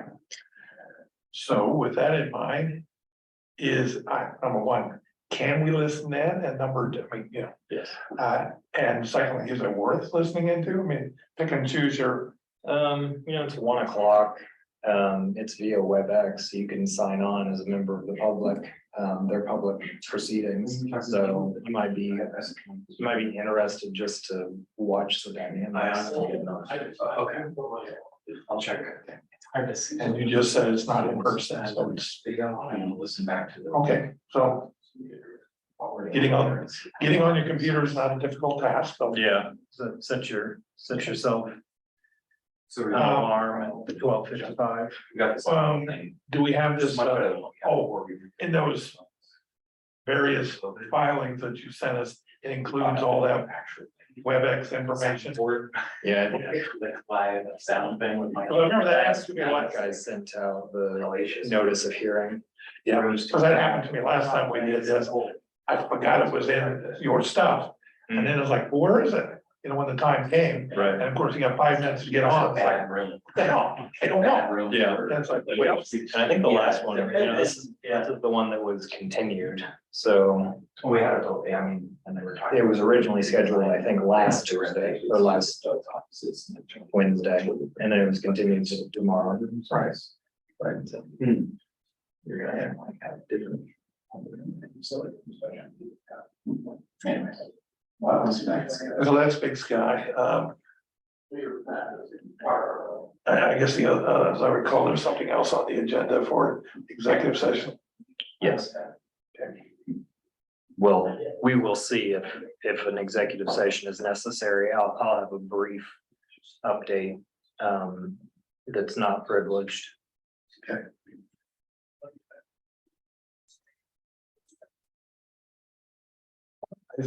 I still get the bathroom. There's a line for the men's room for the first time ever. Well, that's kind of what I'm waiting for. Is no point waiting there. I'll wait here. It's still recording, correct? Yes. Yeah. We have. Forum. Second, we get 3 people in here.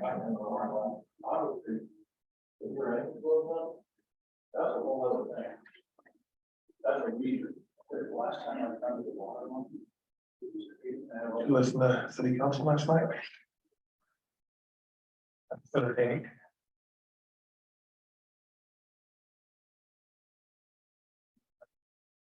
I know, that's what I was thinking of, I was going to realize.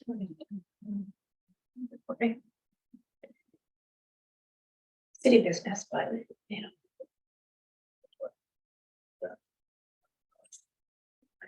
Well, one of the things that they were doing was that bit about, do we go into executive, you know, like, you try to relate these things to lessons we might use. I was like, well, you want to go into executive session. Well, executive session requires a supermajority vote. Well, ordinarily, you always get unanimous votes, so no big deal. But if I don't want to go into executive session, then all of a sudden, you need more than a majority. And I would assume that would probably, I don't know, I shouldn't assume anything, but Dylan, would that be the same way with us? If we went into executive session and some of us didn't want to, if one person says no, I assume that would be no big deal. What if it was a 3-2 vote? I mean, three says yes, Yeah. but is that enough or do you need a supermajority? You need, You need 2/3 to go into executive session. 2/3. You need 2/3 of, a human being is not Yeah. a part of a human being, so you need So four. you need more, okay, so the same thing. Unless you have only 3 directors present. That's kind of that's what we were talking about with that super majority rule. Right. Yeah, anyway, that's what that, I'm sure you didn't listen to city council last night, but that's what they did. They wanted to go into executive session, so the attorney could give them some stuff about who to sue, who's gonna sue, the strategies and stuff like that. And the one side is like, no, I want to stay in public the whole time. So they got 11 votes. And so 4 of them said no, so they had 7 saying, yes, we want to go into executive session. But 7 was not 2/3. And so they didn't have the super majority. And so they had to stay in public session. So was there, what did their attorney do? Did he make a presentation? Okay, a couple things. Mostly she didn't talk, but a couple times they addressed her. And I think most times she said, I'm sorry, I really can't say anything. Yeah, I would find myself very constrained under such circumstances. Yeah. The point in this case was that this happened last week as well. So in between, the lawyer sent out, Yeah. Yeah. Communication. Yeah. done. But instead, I mean, really, we cried about it all meeting long. I couldn't get my legal advice because I didn't have executive session. Well, they had the memo. Could have called anytime. Josh. I'd call you anytime. Yeah, I got office hours. I bet she does too. Yeah. Actually have the information. Well, that's the thing. I mean, theoretically, each person can talk to you. It's not productive. And you run into things like, did you give the same answer to every counselor or something like that? I mean, Yeah, it's theoretically, if you do it in one sitting, everybody gets the same message. yeah. That's really the benefit of the memo too. If everybody gets it and they get to spend time with it and you get to spend, Right. you get to be as nuanced as you can. Well, a couple people wanted to ask questions about the memo. I was like, no, you can't be, it's like, let me paraphrase, like, no, let me use a hypothetical. Yeah. Instead of this situation, let's like. Don't talk about my work product. Yeah, so anyway, it was entertaining.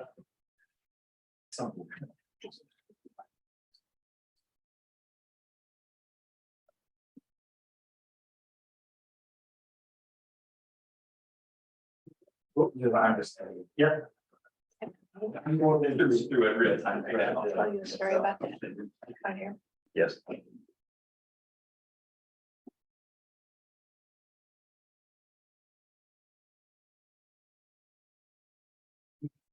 They do. That was the best hour of discussion I've had this week.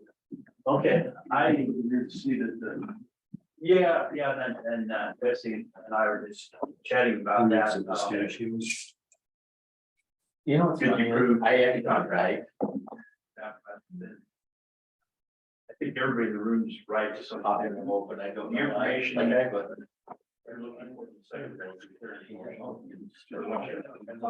We have that information.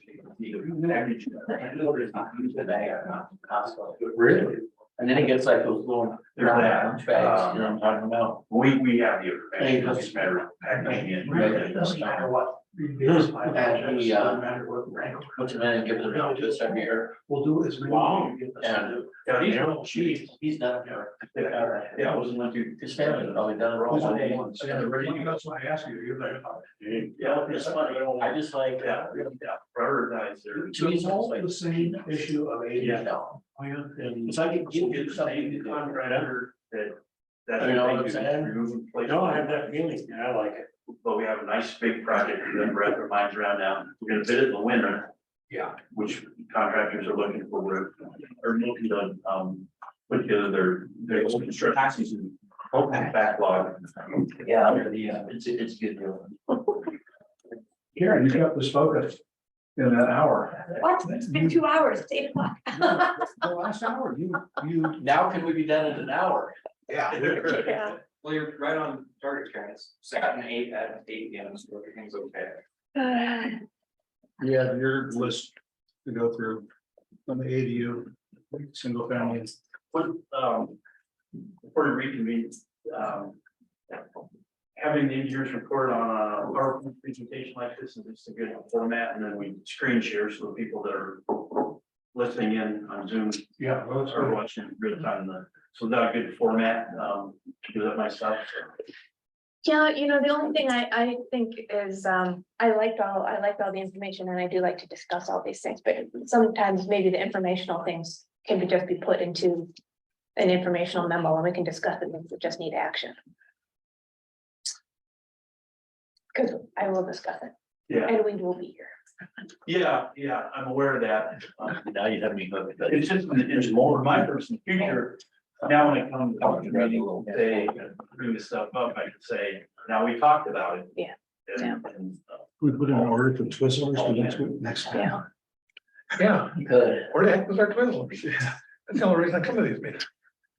I have 8:10. Okay. Let's reconvene with directors matters and a discussion about the district manager search.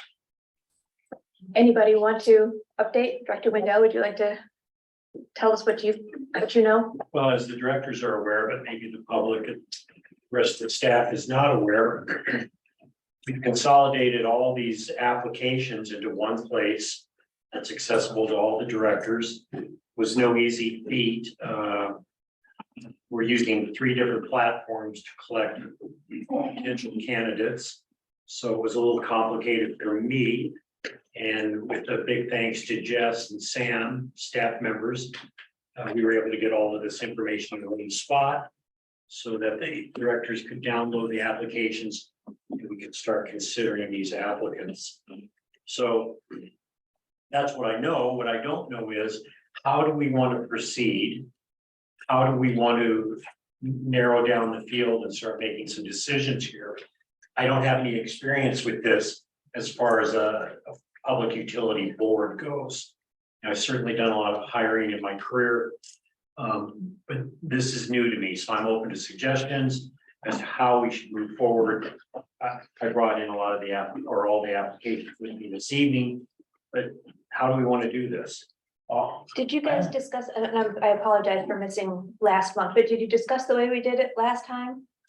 Or, Where we narrowed it down. So I went through all of them and I picked 4 that I thought were viable per se candidates. There There was was like- discussion about the last. There was 30 some. Is that 30, No, 20, 20 some? almost 20. Yeah, almost. Okay, 20. And there was only 4 that I thought. You know, like the lady that ran the Starbucks. So I just always find it fascinating, the people that put in for jobs, like. Yes, I was a barista last week, but this week I'm gonna be a water district manager. well, management is a skill, so that's it's a My consideration. reaction to the list was disappointment. I didn't find anybody qualified today to be a director. I only saw, there's to me only 4 that even had. Yeah, I mean, I shared this with Roger over the weekend, I guess. Or at least last week, yeah.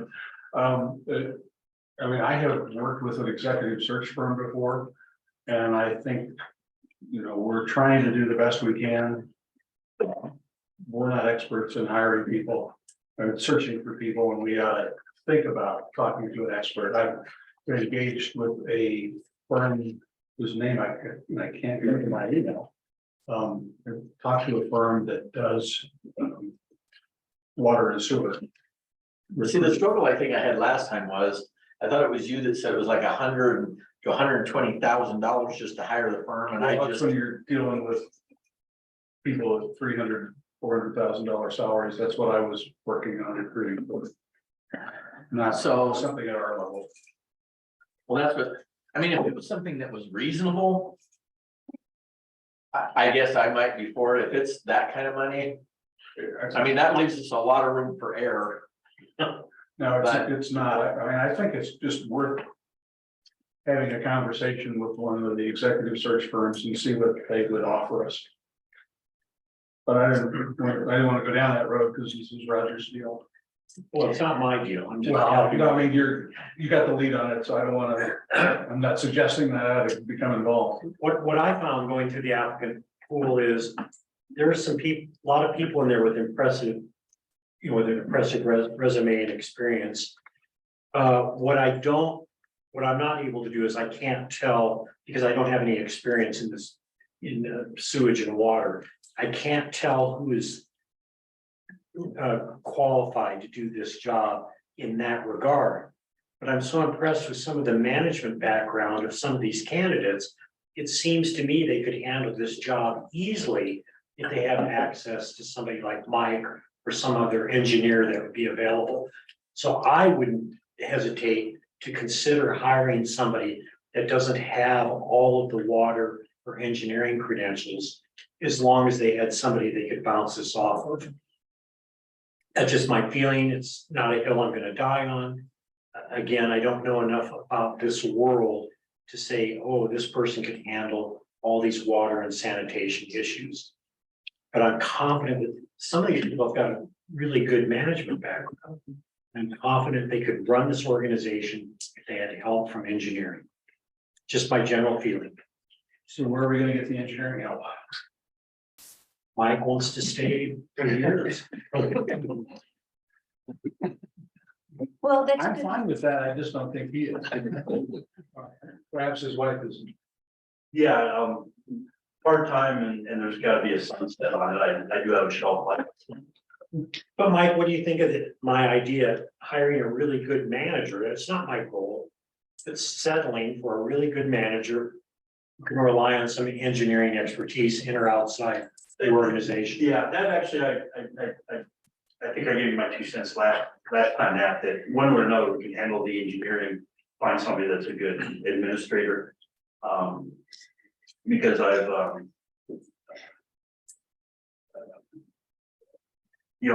seen city managers or city administrators or even utility directors, public works directors that are not engineers, but maybe they come from a public, they might have a master's in public administration.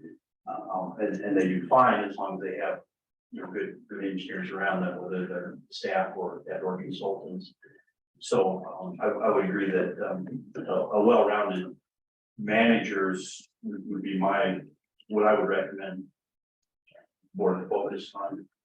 And then in terms of my role, I reiterated this with Dave and Karen when they were here last week before. Sir, my mission is to set you guys up with engineering. That's my shelf life. That's Right. my mission is. We don't need to recap how we got here, but right now engineering is kind of Right. all over the place. And we understand that. And we appreciate your offering. We're not gonna push you to the limits here. I don't want to push the board in any particular direction on this. If the board in general, the other four aren't comfortable with what I just said, I'd be open to a search firm or looking for somebody with more engineering expertise. But if you left it up to me, I think I could find a good manager out of this bunch. I'm hearing the conversation split, so I want to acknowledge that and pick a focus that we're looking at managers. And on the one hand, I agree with that statement that what you're saying is we could do with a well-rounded manager, we can find that. This was to do both, because what we have found is that we're doing fine right now without the manager. We could not be doing fine without the engineer. That's right. So, let me suggest to focus right now on the manager discussion, and if we want to talk about that, and then perhaps talk about finding an engineer as a separate posting or a separate solution.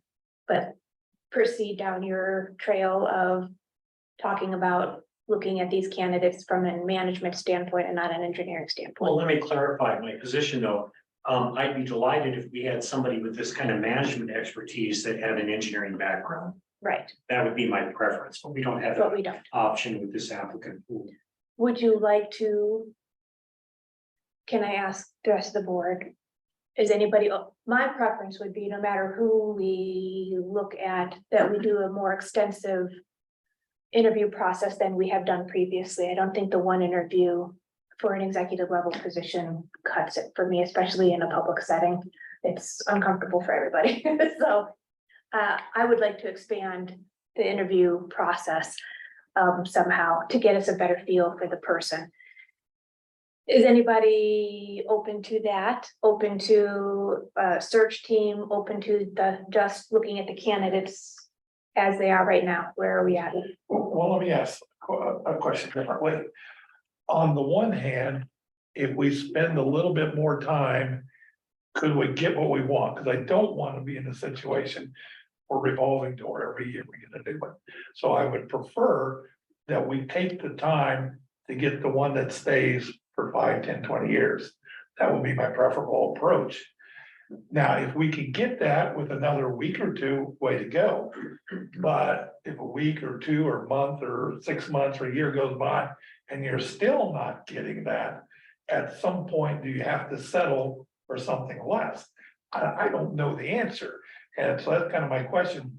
Do you think we could get there if we worked on it for another month? Or would we just be wasting another month? Based on what I've watched of these applications rolling through, I don't think any additional amount of time is gonna make any difference. I think we attracted all the potential candidates that would have been interested in this job at this point. Just my feeling, I can't back it up with anything. What does everybody else think? I think it's summer, so there's potential for people to hit back to work and school, and there may be additional Well, I'll tell you candidates one later. thing, I would, just a general comment, not necessarily on the candidates, but to me, we bumped the salary and stuff up, I think intending that we were going to get a much more qualified person. To me, if we're separating duties, I don't think the salaries should be so high.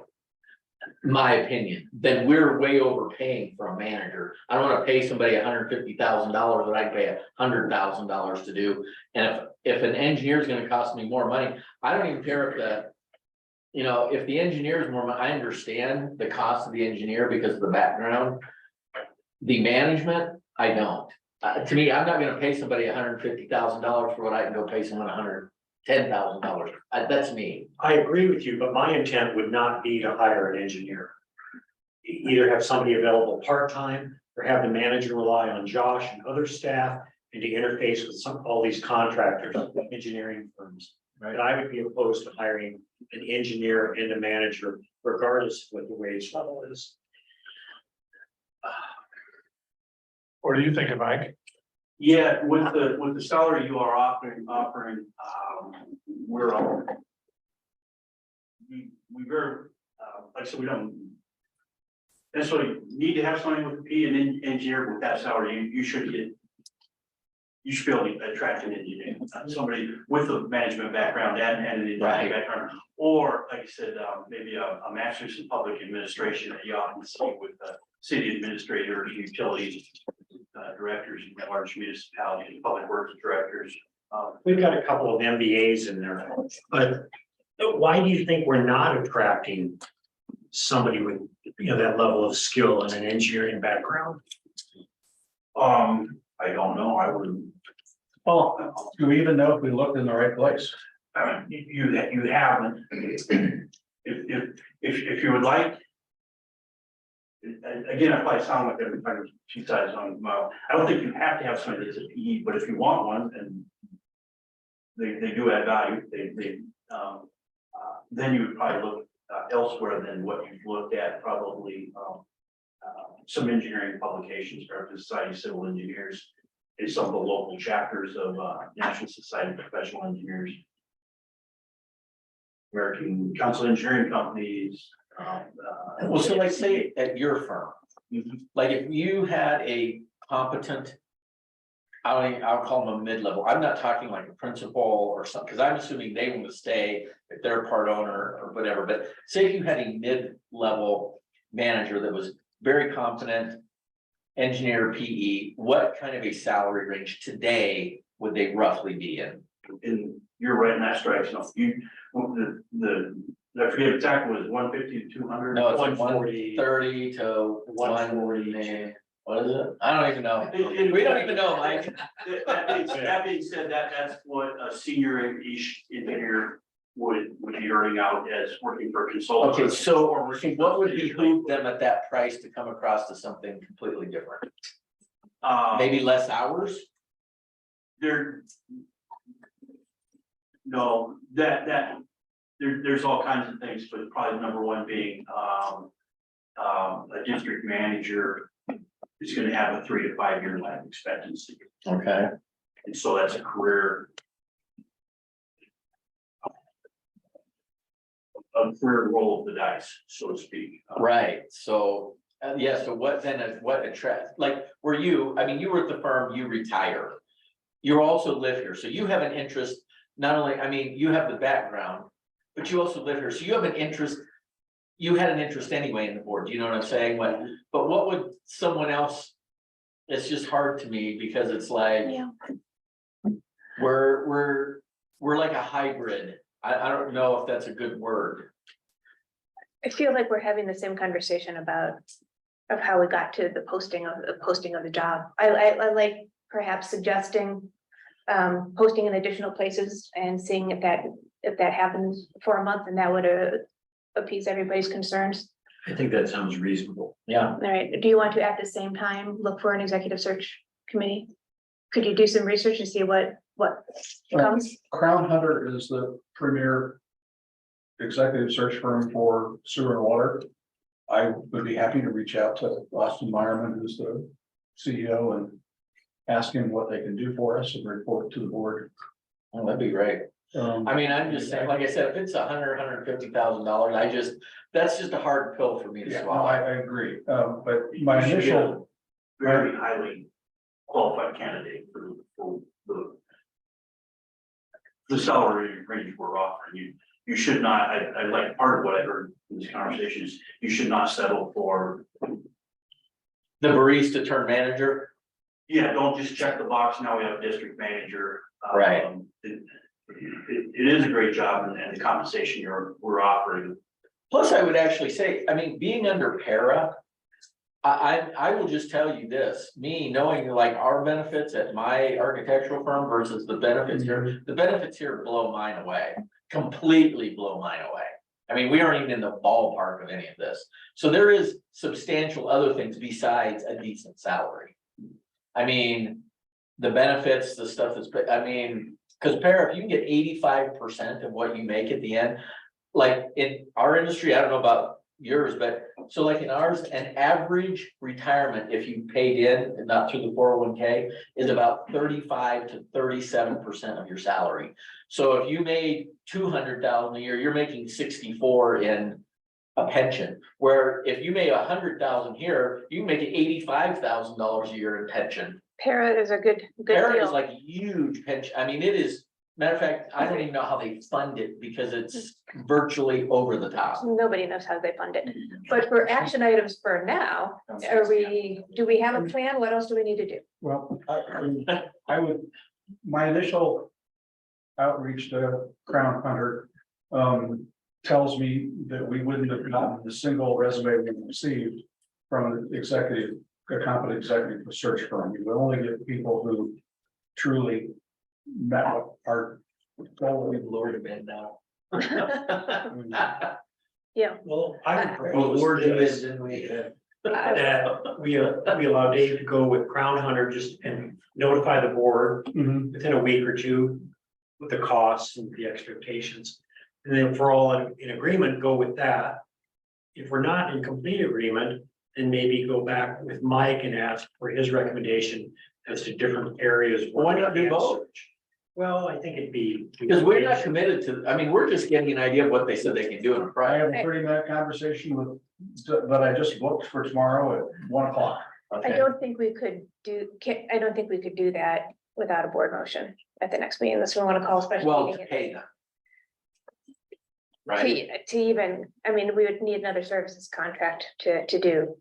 How would, I Yeah, don't, but I mean, we're in the just getting meantime, who would be information doing from them that? right now, right? Well, no, I mean, information, and then you could bring it back to the board next month, so I don't see any reason why we couldn't do a 1 month posting on these other boards. Absolutely, then- any outreach is good, I just Okay. think we're Yes. more inclined the way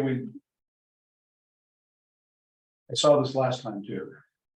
when you go out to the general boards like Indeed and elsewhere, you get the baristas. That's just a given, you're gonna get that. And sometimes you get some cream on the top. I don't think we did this time. I mean, Yeah. none of these resumes are as, well, some of them 3, I think. Or did you find more? I think just 3 I did last year. Were on the list last time. Yeah. And Oh, is they that a did, fact? I wasn't. Yes. aware of and that. they did not score that high last time. And they're the better candidates This time. this time. What So, would you yeah, propose to it do? tells me I could have argued more for the candidate I wanted last time. I was the L last time. Oh, she was, there is, yeah, there. What do you propose doing? Would you like to hold these candidates until we see? Are we, Well, would we just Notifying need to anybody? Notify them or? are we making a decision to reject anybody right now, or we're Well, just I think I heard hold it, 2 people say that there are candidates? there were candidates there that they thought they could work with, and that's fair. I mean, Yes. we all come with our different perspective. I wouldn't vote for a single one of these because I think the board deserves better. Okay, I think the I'm willing residents. to lean in that direction. I'm deferring to your experience in this. You know, I was a manager in my career, so I'm looking at it Mhm. from a different perspective. Yeah, I'm willing to start afresh. are you willing to post them in these places? Is that something you can help us with, Mike? Yeah, I can help you with that. Maybe, Mike, if you wouldn't mind working with me, Sam and Jesse and we'll do it. Yeah, I'm listening. I have some ideas. Okay. I just say, quite honestly, well, the guys are off. Probably a good thing. I'm gonna say this just bluntly then. As I was reading the resumes, I would think, how would I feel if I were Josh or Doug and this was the person that's my new boss? I would be totally unmotivated. Because I think our guys are better than these candidates. I would rather see. Well, that was Josh or why, Doug. that was why in the beginning I asked, and and I understand but there's some concerns Yeah. from the staff as to how we, in all candor, how we've treated past district managers. So, and I wasn't necessarily on the board, but when I look back and take a look back, I would not say the board has been the best support, the best. I don't know that we've come along and done things completely right by the people that have been sitting in that office. And I think we need to change our attitudes and how we deal with them so that we are better. Even though we're here to make these high level decisions, we need to support everybody. We just can't be the people that come in and dump on them and walk away. This My is a great perception- reminder, but we're off topic again, and we have heard this before. So is there anything else we need to do for, and I'm sorry to interrupt, anything needed to do for moving along on the search? If staff is welcome to apply anytime, then that would be welcome. So, what else do we need to take care of right now? Well, if he's going to the executive search, if Mike's gonna help post on some engineering boards, to me, I think that's our next best bet and we I can move agree. on to the next item. Should I send a thank Except you for- anyway email to these applicants? Well, you could say that we just say that at this point, we don't feel like we have enough qualified applicants to select from. And so we're trying to increase the size of our pool. That way, hopefully it's not insulting to them. What if they can't read between those lines? Well, and Well, they're, I'm we just have- saying. we have not made a decision. We have not evaluated them all, so it's okay. All right. All right, Okay. good. Anything else? Well, you can move on to the next one. Director Wickman, motion to amend the bylaws. Oh, okay. I know everybody here knows all the background, but anybody watching, we've had a lot of problems with the extraterritorial stuff, and so it's kind of a sensitive matter. Last board under with Karen looked into giving it more importance with the idea of the supermajority vote. But, things happened in the last board and it didn't happen. So anyway, I kind of picked up that ball and wanted to continue with it. And so we've discussed it, and I think we're all on the same page that we it's important enough that it requires a supermajority vote. Now, we went ahead and did pass that earlier, but since then, there's been a couple other things that have come up that kind of complicated, and more along the lines of questions come up with contingencies, like, well, what if this happens? What if this happens? What do you do in that case? And so trying to take those things into account, I think we could modify our language a little bit further to deal with most of those contingencies. And so right now, we've just said in our bylaws, you need a supermajority of four votes. Well, one of the contingencies that came up with, what happens if the board gets increased to 7? Then what? Well, be 5 votes and stuff like that. And then the other thing came up with like, well, what if somebody tried to get around it by saying, I'll change the bylaws to make it back down to the simple majority, and then I can win the simple majority. So anyway, those are a couple contingencies that I looked at. So I think we can add a couple more sentences and deal with those contingencies. And so with that in mind, I'm proposing that we modify the bylaws again to put in a little bit, a few more words. And basically, if you may recall, right now, it's bylaws section 8, conduct of business, and it's vote requirement. And right now it starts off with, any action of the board requires an affirmative vote. So what I'm suggesting at this point is then we add in the following paragraph. Any action of the board which shall have the effect of establishing, increasing, or expanding extraterritorial service shall require an affirmative vote of no less than 2/3 of the directors then comprising the board. Then I put in parentheses explaining what that 2/3 is, which is rounded up to 4 votes if the board only has 5 members.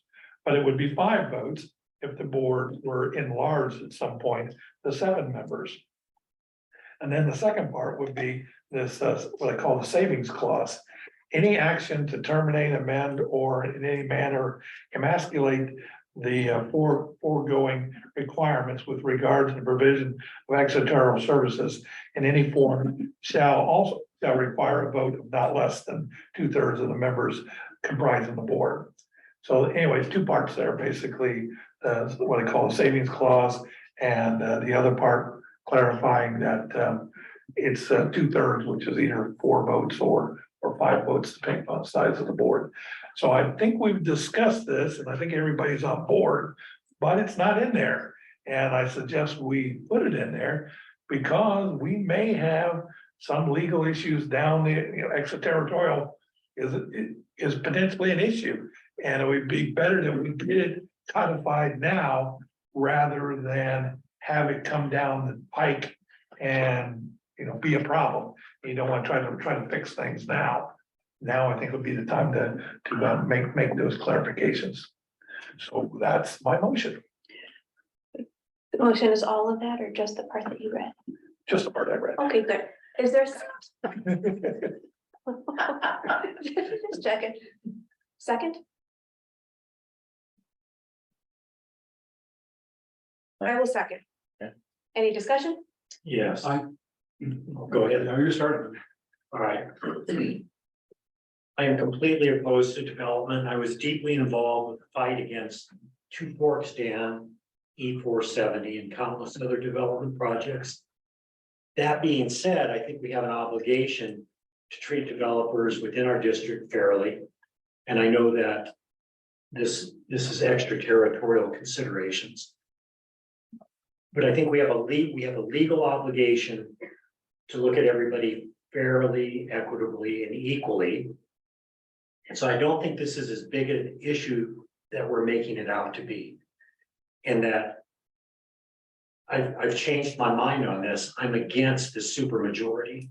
I think a simple majority is easy to maintain. It's fair to the electorate. It's fair to everybody, even the developers. I know nobody wants to hear that. I'm against development. I just feel we should be fair to everybody. And this issue is becoming so complicated, trying to anticipate what may happen in the future. It's not worth the effort. And I will probably put forth a motion that will fail miserably that we get rid of the supermajority idea. I'm just opposed to it now. My question is, who's the author of this language? I withdraw my question. What do you mean withdraw the question? Withdrew the question. I asked it and withdrew it. So am I supposed to answer that? No. I'm not asking you a question now. Folks, anything? I kind of like just the way we had it before. I'm good with that. There's a lot of truth to Director Window, what you have to say. But I know it has been an issue. Where I come from today is that this afternoon was the first time I had an opportunity to see this language. And I'm kind of thinking I'd like to hear what constituents think about it. So I'm sort of in favor of Dave's usual thing of, this is the first time I'm hearing something I want to think about. That's where I am. I'm just not, I mean, I've talked to the author of the language and I appreciate the point of view. I want to avoid the John Henderson situation. We don't need to be going around that loop again. All right. A question for more discussion. Okay, What is wrong with a simple majority if it's the will of the constituency? Well, nothing, it's the will. I mean, nobody's called me up and said, we need a supermajority. I've not heard that from anybody. Well, I mean, to me, I mean, the way I just take it from Dave is that rather than just saying, you know, he wants people to be sure that we want to do something outside of our boundaries, not just, hey, yeah, that works for me, that's fine. I mean, I don't mind it in that it is not, I mean, it is a normal part of our functioning in here, but the service is not a normal part of our service. We're then, you know, being asked to go outside of our boundaries. So we're out of our swim lane in theory. Oh, I understand and I agree. I don't want to go outside our boundaries ever. But it's becoming so complicated. Now we're anticipating, you know, a board comprised of 7 members. What happens then? Well, I don't know All if that these will ever different- happen. So that's like, to me, the way it was written before, I'm okay with that. I don't know that we need the additional, I don't know that we need that, but that's just my personal feeling. Here's where the logic fails for me in this issue. If we're going to get to 7 members so that a developer who's influencing election in the board process could get 51% of the new board. Right.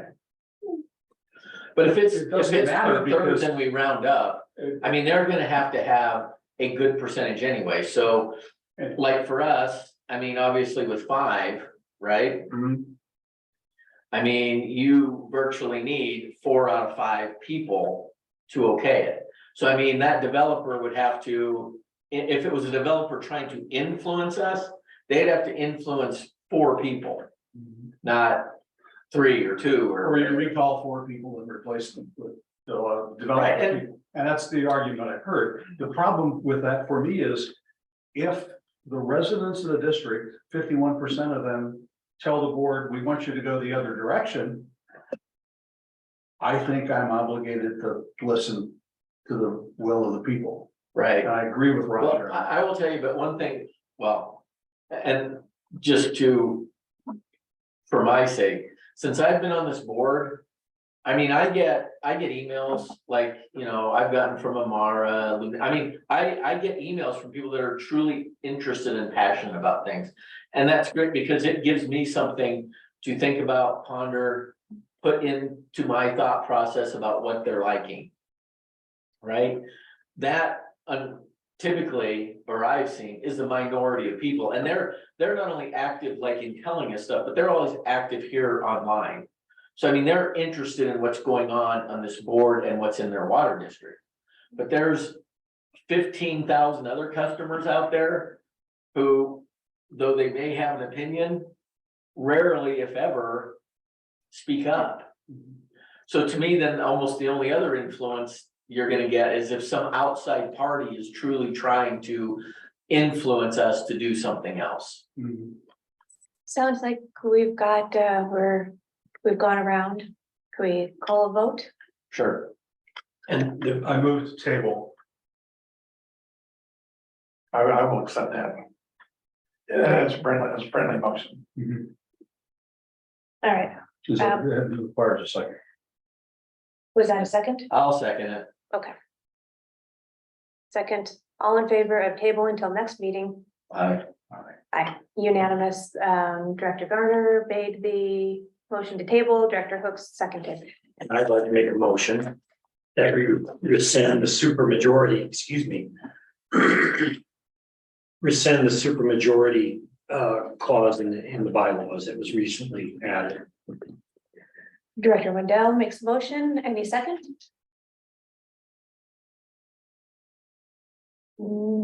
Seeing none, motion fails. Since we did just discuss, I'm not gonna bring that up again too. Yeah. Same thing. Next. Okay, he caught you. I'm trying to be done by midnight. Okay, I've got to go here. I'll tell you what I was gonna do, is I was gonna second Roger's motion and then move to table, so that we consider all of this at one time. Yeah, But we'll bring it back Karen up next moved on, month. So we've moved on. Yeah, I think we can make it again next month. All right, on to Raven Bridge. Can we get a status update? Yep. So I reached out to, after the last meeting at which the board approved the proposal. The jointly negotiated proposal. I reached out to Assistant City Attorney and just confirmed that we had a meeting of the mind and that we would be proceeding with the design engineering contract per the terms of that proposal. So I would like the board to execute that contract and proceed with that. The So respect. what about our actual agreement with them? So that's the second part is, I would like to know the board's preference on whether you would like me to prepare that initial draft. Or if you would like City of Lakewood attorney to prepare the initial draft. I would rather have you. Okay. So the real issue there is, do you want to pay me to do it or do you want them to have first crack at it? Well, the reason I would rather you do it is because I want it to truly reflect what we said. I don't want to, and I understand that if they write it and give it to you, you can certainly review it and pick it apart.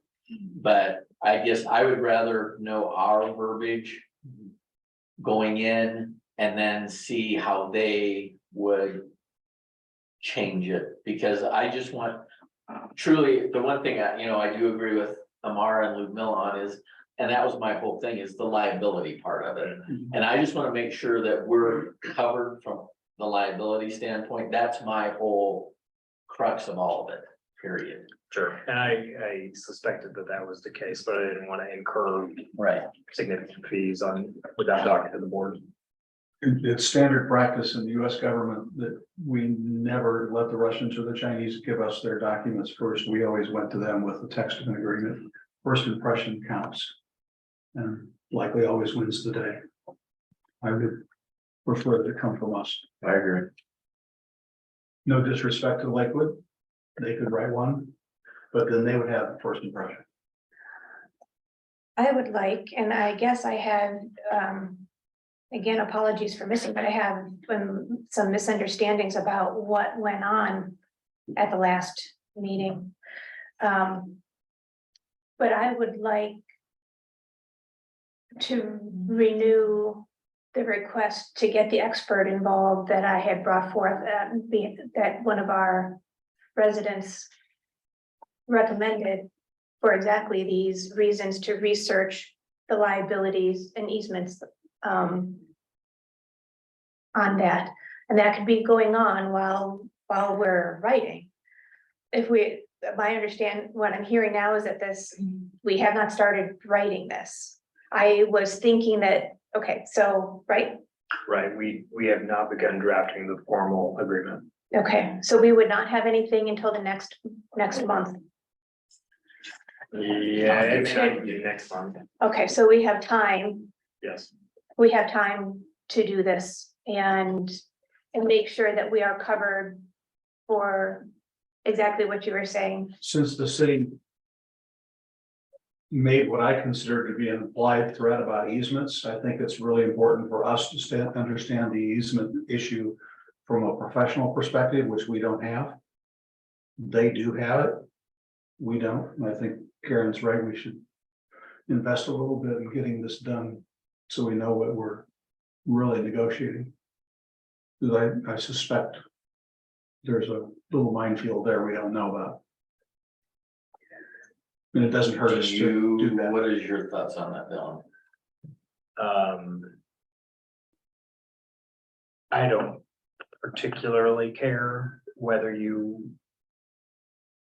contract out for that investigation. Well, do you believe the money would be well spent to investigate it, or are we? Is it something that's? I don't think you're gonna find anything new. I don't think you're gonna find anything in there that my analysis didn't address. Okay. I would like to differ. And you're welcome to. So We'll still be friends. I know, you're great. My You'll go on perspective- with our- You talk to this expert, you have not. I defer to Karen having her with her conversation. Because this was a recommendation from somebody in the district who knew the issues and has been watching because I brought this up in meeting before that there were issues to look at. We waited at that point because you were doing something. I was under the impression we would vote on that again, and I was absent, so that's my negligence. But if we still have time to do that, I motion to hire this expert in easements, Jim Beckworth, who was referred in order to do research on the Ravine Bridge issue, including easements and insurance advice. Second. All right, any other discussion? You look confused, but I'm not asking. Okay. All in favor? And- Oh, I'm and sorry. Just a discussion point. It's very possible that what we learned from this process may address some of Amara and Ludmilla's concerns, which I expect are a larger number of people than just those two, since they each have constituencies. I can guarantee that as well. Sort of a due diligence kind of thing, from my perspective. All in favor? Aye. Aye. For and Director Hooks oppose? Yep. Motion passes. Thank you very much. Thank you. Meanwhile, Yes. I will begin drafting the agreement. You will begin drafting the agreement, and in order to make this happen, I need to send this person your way. He had something ready at that last meeting that he could talk. So is he hourly, flat fee? What is he? He would have a retainer and his fees were submitted before, and I want to say they were $3.50 an hour. But I will have lost it. He's an attorney. He should have, I would consider this a legal representation matter. For legal representation, yeah. Yeah. So that we can have, and then hopefully he will bring us a report next month. So I'll put that on the schedule for an executive session for that. And again, this would normally go through our manager. Send you a contract to review and then I can sign it because we approved something? Yeah. Okay. All right, thank you all for your patience. I think, Dylan, you should feel free to call on any of us who can help with drafting. Sure. If that's appropriate. And Volunteer. Need to get it done.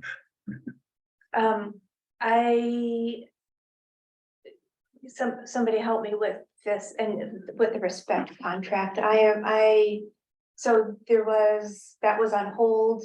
You had some discussion in I didn't hear any mention of that outside of executive session. So something went on, but I don't feel comfortable proceeding with any of that until we've signed something with Lakewood.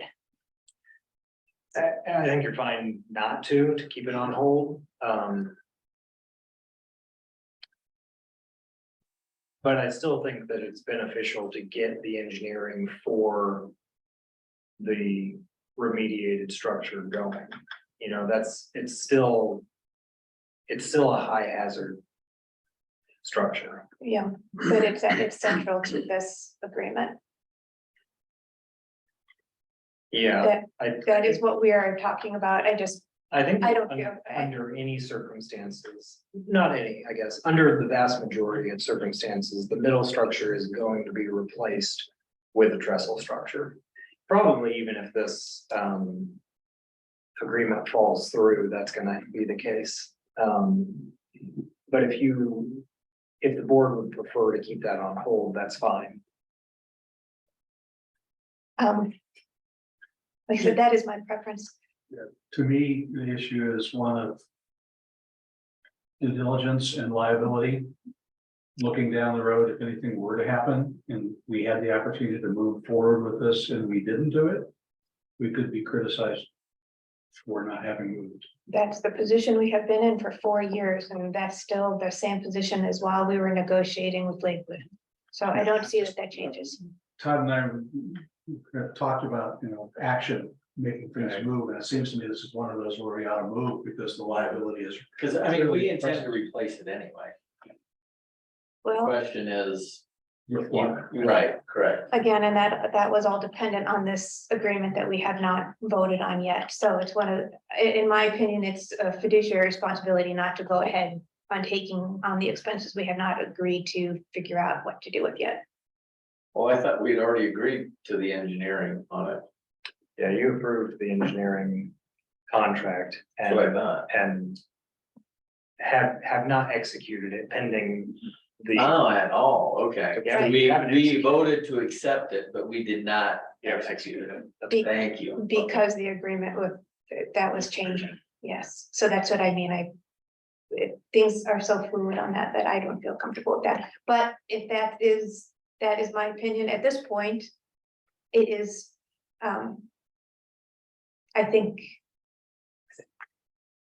that we could have a motion to go forward. That's just, I don't want to be taking that on until we have a signed agreement. We spent, what, $66,000 for steel we're not gonna use. I think we ought to spend some money to get the engineering work done. I would actually agree. So I'll make a motion that we go ahead and execute the contract to proceed with the trestle structure design of the trestle structure. So that we can have that in the works, so it's not even delayed longer. Director Hook's motions, second, Second. Wendell seconds. Assuming that was discussion, all in favor? Aye. For approve, Director Morgan opposes. All right. Anything else for Arabian Bridge? Okay. Next was my request for the engineering report, and I sent it to you, but I don't believe that requires a motion. I do want general consensus that it is okay with the board to proceed with that work, because it was just my request. I see a need for this because the city and the state are both looking at densifying our district, which will have significant impacts to our infrastructure that we should get ahead of in order to let them know what they are putting on their voters instead of just do that. Presumably, these numbers would give us something to use ahead in the next legislative session for our lobbyists to actually. Yeah, that makes perfect sense, because you can, like, I didn't even realize when I was reading the proposal that, I mean, even single family residences now can be raised And as long as the lot size, they want to decrease it, but if the lot size is 9,000 square feet or larger, they can put multifamily housing on it. And they want to decrease that lot size. So I don't know where all these people are gonna park, unless we like make skyrocketing buildings, but, it's gonna be interesting how they're kind of circumventing everything that's been in place for hundreds of years. So, Yeah, it's gonna affect, excuse me, it's gonna affect more than just water and sewer, there's oh, traffic issues. well, see, that's what I'm saying. It's like, there's no, like even under Lakewood's current thing. So it used to be, well, I'll just even bring it today. Right now, if you put in multifamily housing, do you know how many parking spaces you need per unit? 0.75. You don't even have one per unit, and with the cost of housing and how many so you get people in an apartment, tons of people share apartments. You can have 2, 3, 4 cars and you don't even get one space. So it's like it's forcing all of these in a suburban. I mean, if we had the infrastructure, of the trains like you're in Europe where all this stuff is in place, but we don't have any of that. But they're just forcing traffic onto streets that do not have the capacities to park the cars, let alone handle the cars.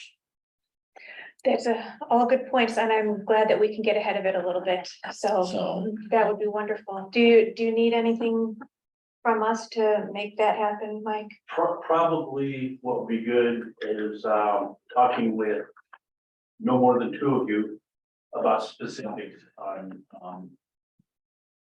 what we want to look at, what's the time frame to get the study done, and the scope of the study.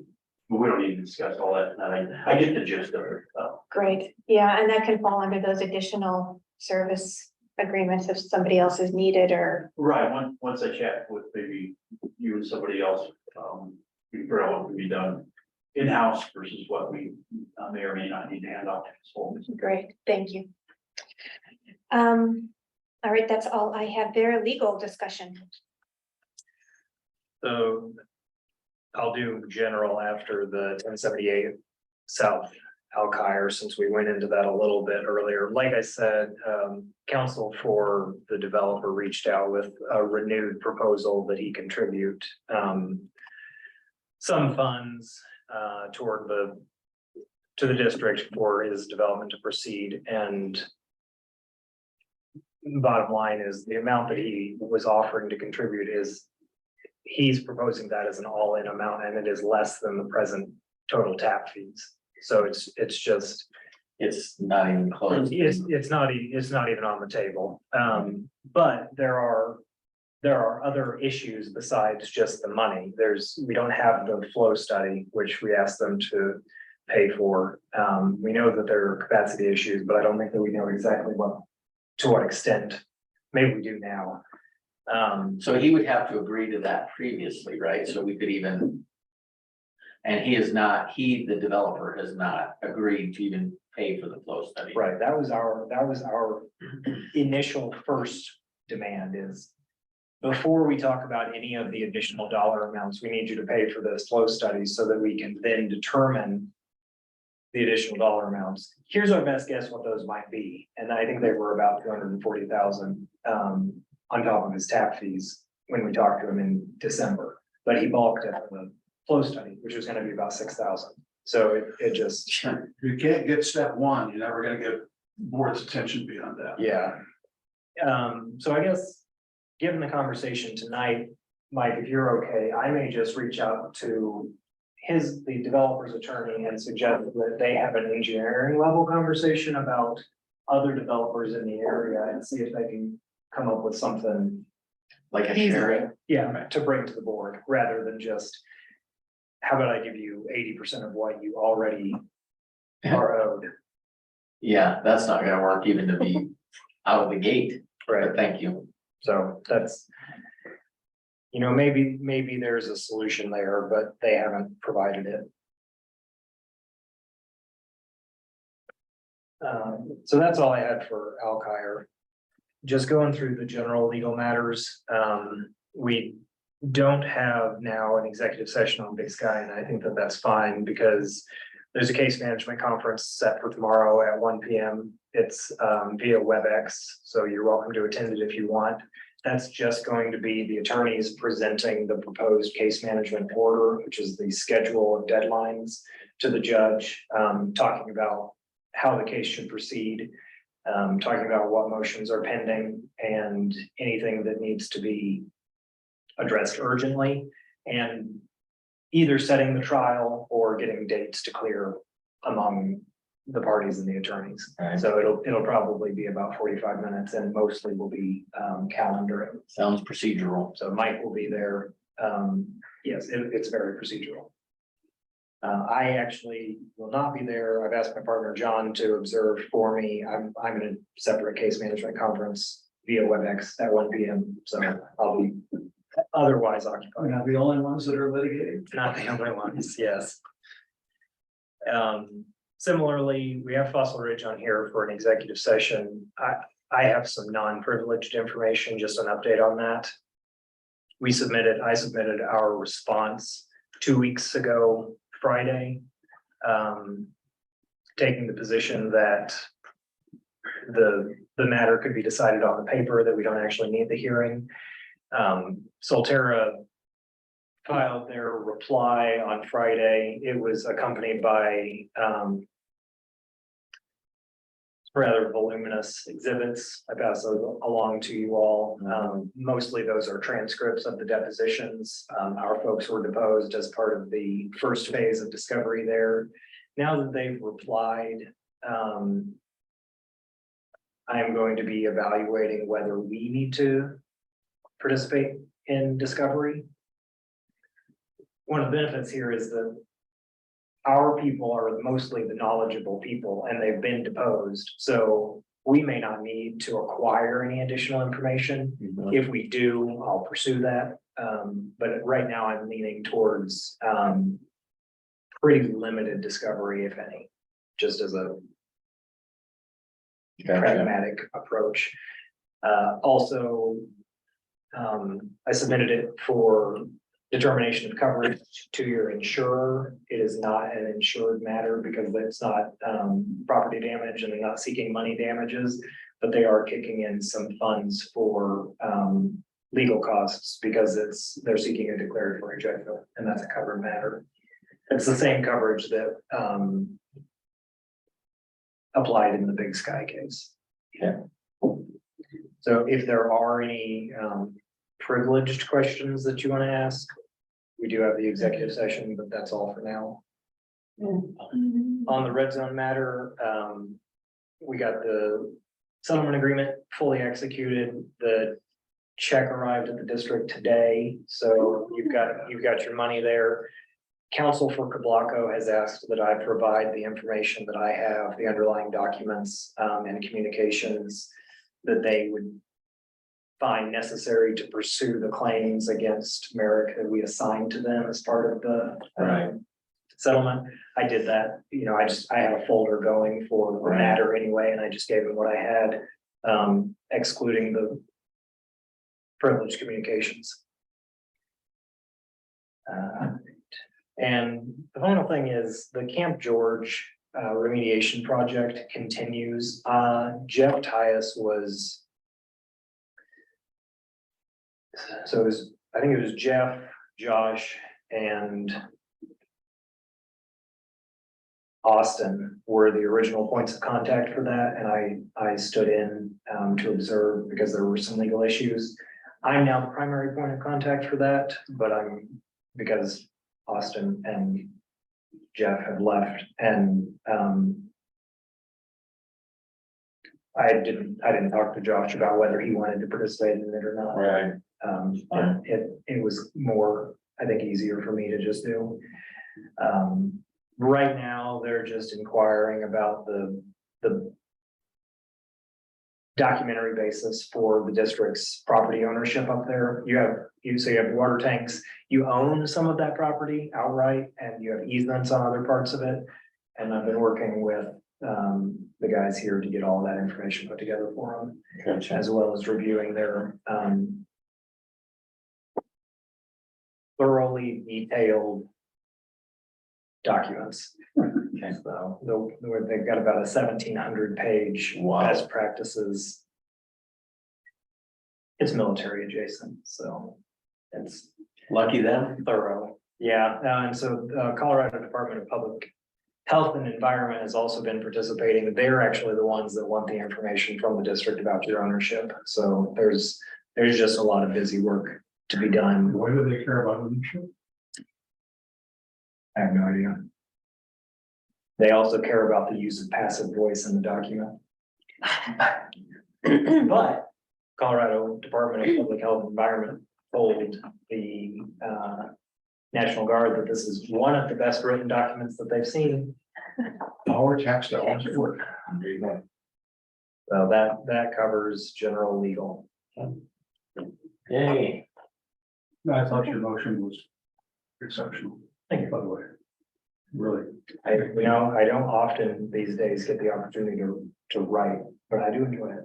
Yeah, it was very clear. It was like, how do you get around this? I had- Talk to the judge. That's what I'm saying. How do you get around this? There are no assigned parties in the agreement, right? Right. Contracts 101. I remember it well. Yeah. Did not realize you did not write things often. Yeah, interesting stuff. I'm You bored. do everything, yeah. Okay, all right, well. No other legal questions. We're on to new business. Anybody have anything? Besides me. I wanted to make sure everybody knew we had, at the last meeting, you all probably know that you authorized that letter regarding it. Indigo Metropolitan District to go to City Council.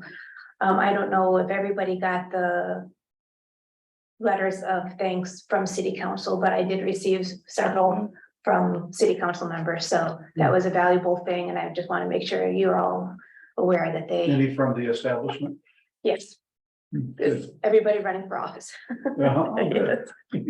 So, yes. And then just while we were talking, which is dumb and doesn't need to be, but since we're still in a meeting, I'm raising it anyway. On the question of minutes, I was thinking before, and can I ask Jesse? Yeah. We, on these Zoom meetings, do we have a corporate? Can you look into any advantage of getting the transcriptions done still and providing those to the minutes people, and maybe they can massage transcripts easier? I'll take a look at the transcripts from the Zoom meetings. They were bad, like the AI. No, I understand, and there's a cost to them now and everything, but I'm just saying. Yeah, we can absolutely do that. See if- you wanna- Just look into it with them. That Yeah. doesn't need I mean, anything else from us. it may have come a long way since the Yeah. last time we used the transcription function, so. And just transcribing is awful. So, okay, that was all I had. I think. Motion to adjourn, I'll make a motion to adjourn. Director Hooks, second. I will second. All in favor? Aye. Any discussion? No, done, No. out of here. And we adjourn at 9:13. Thank you all. Yay. Thank you.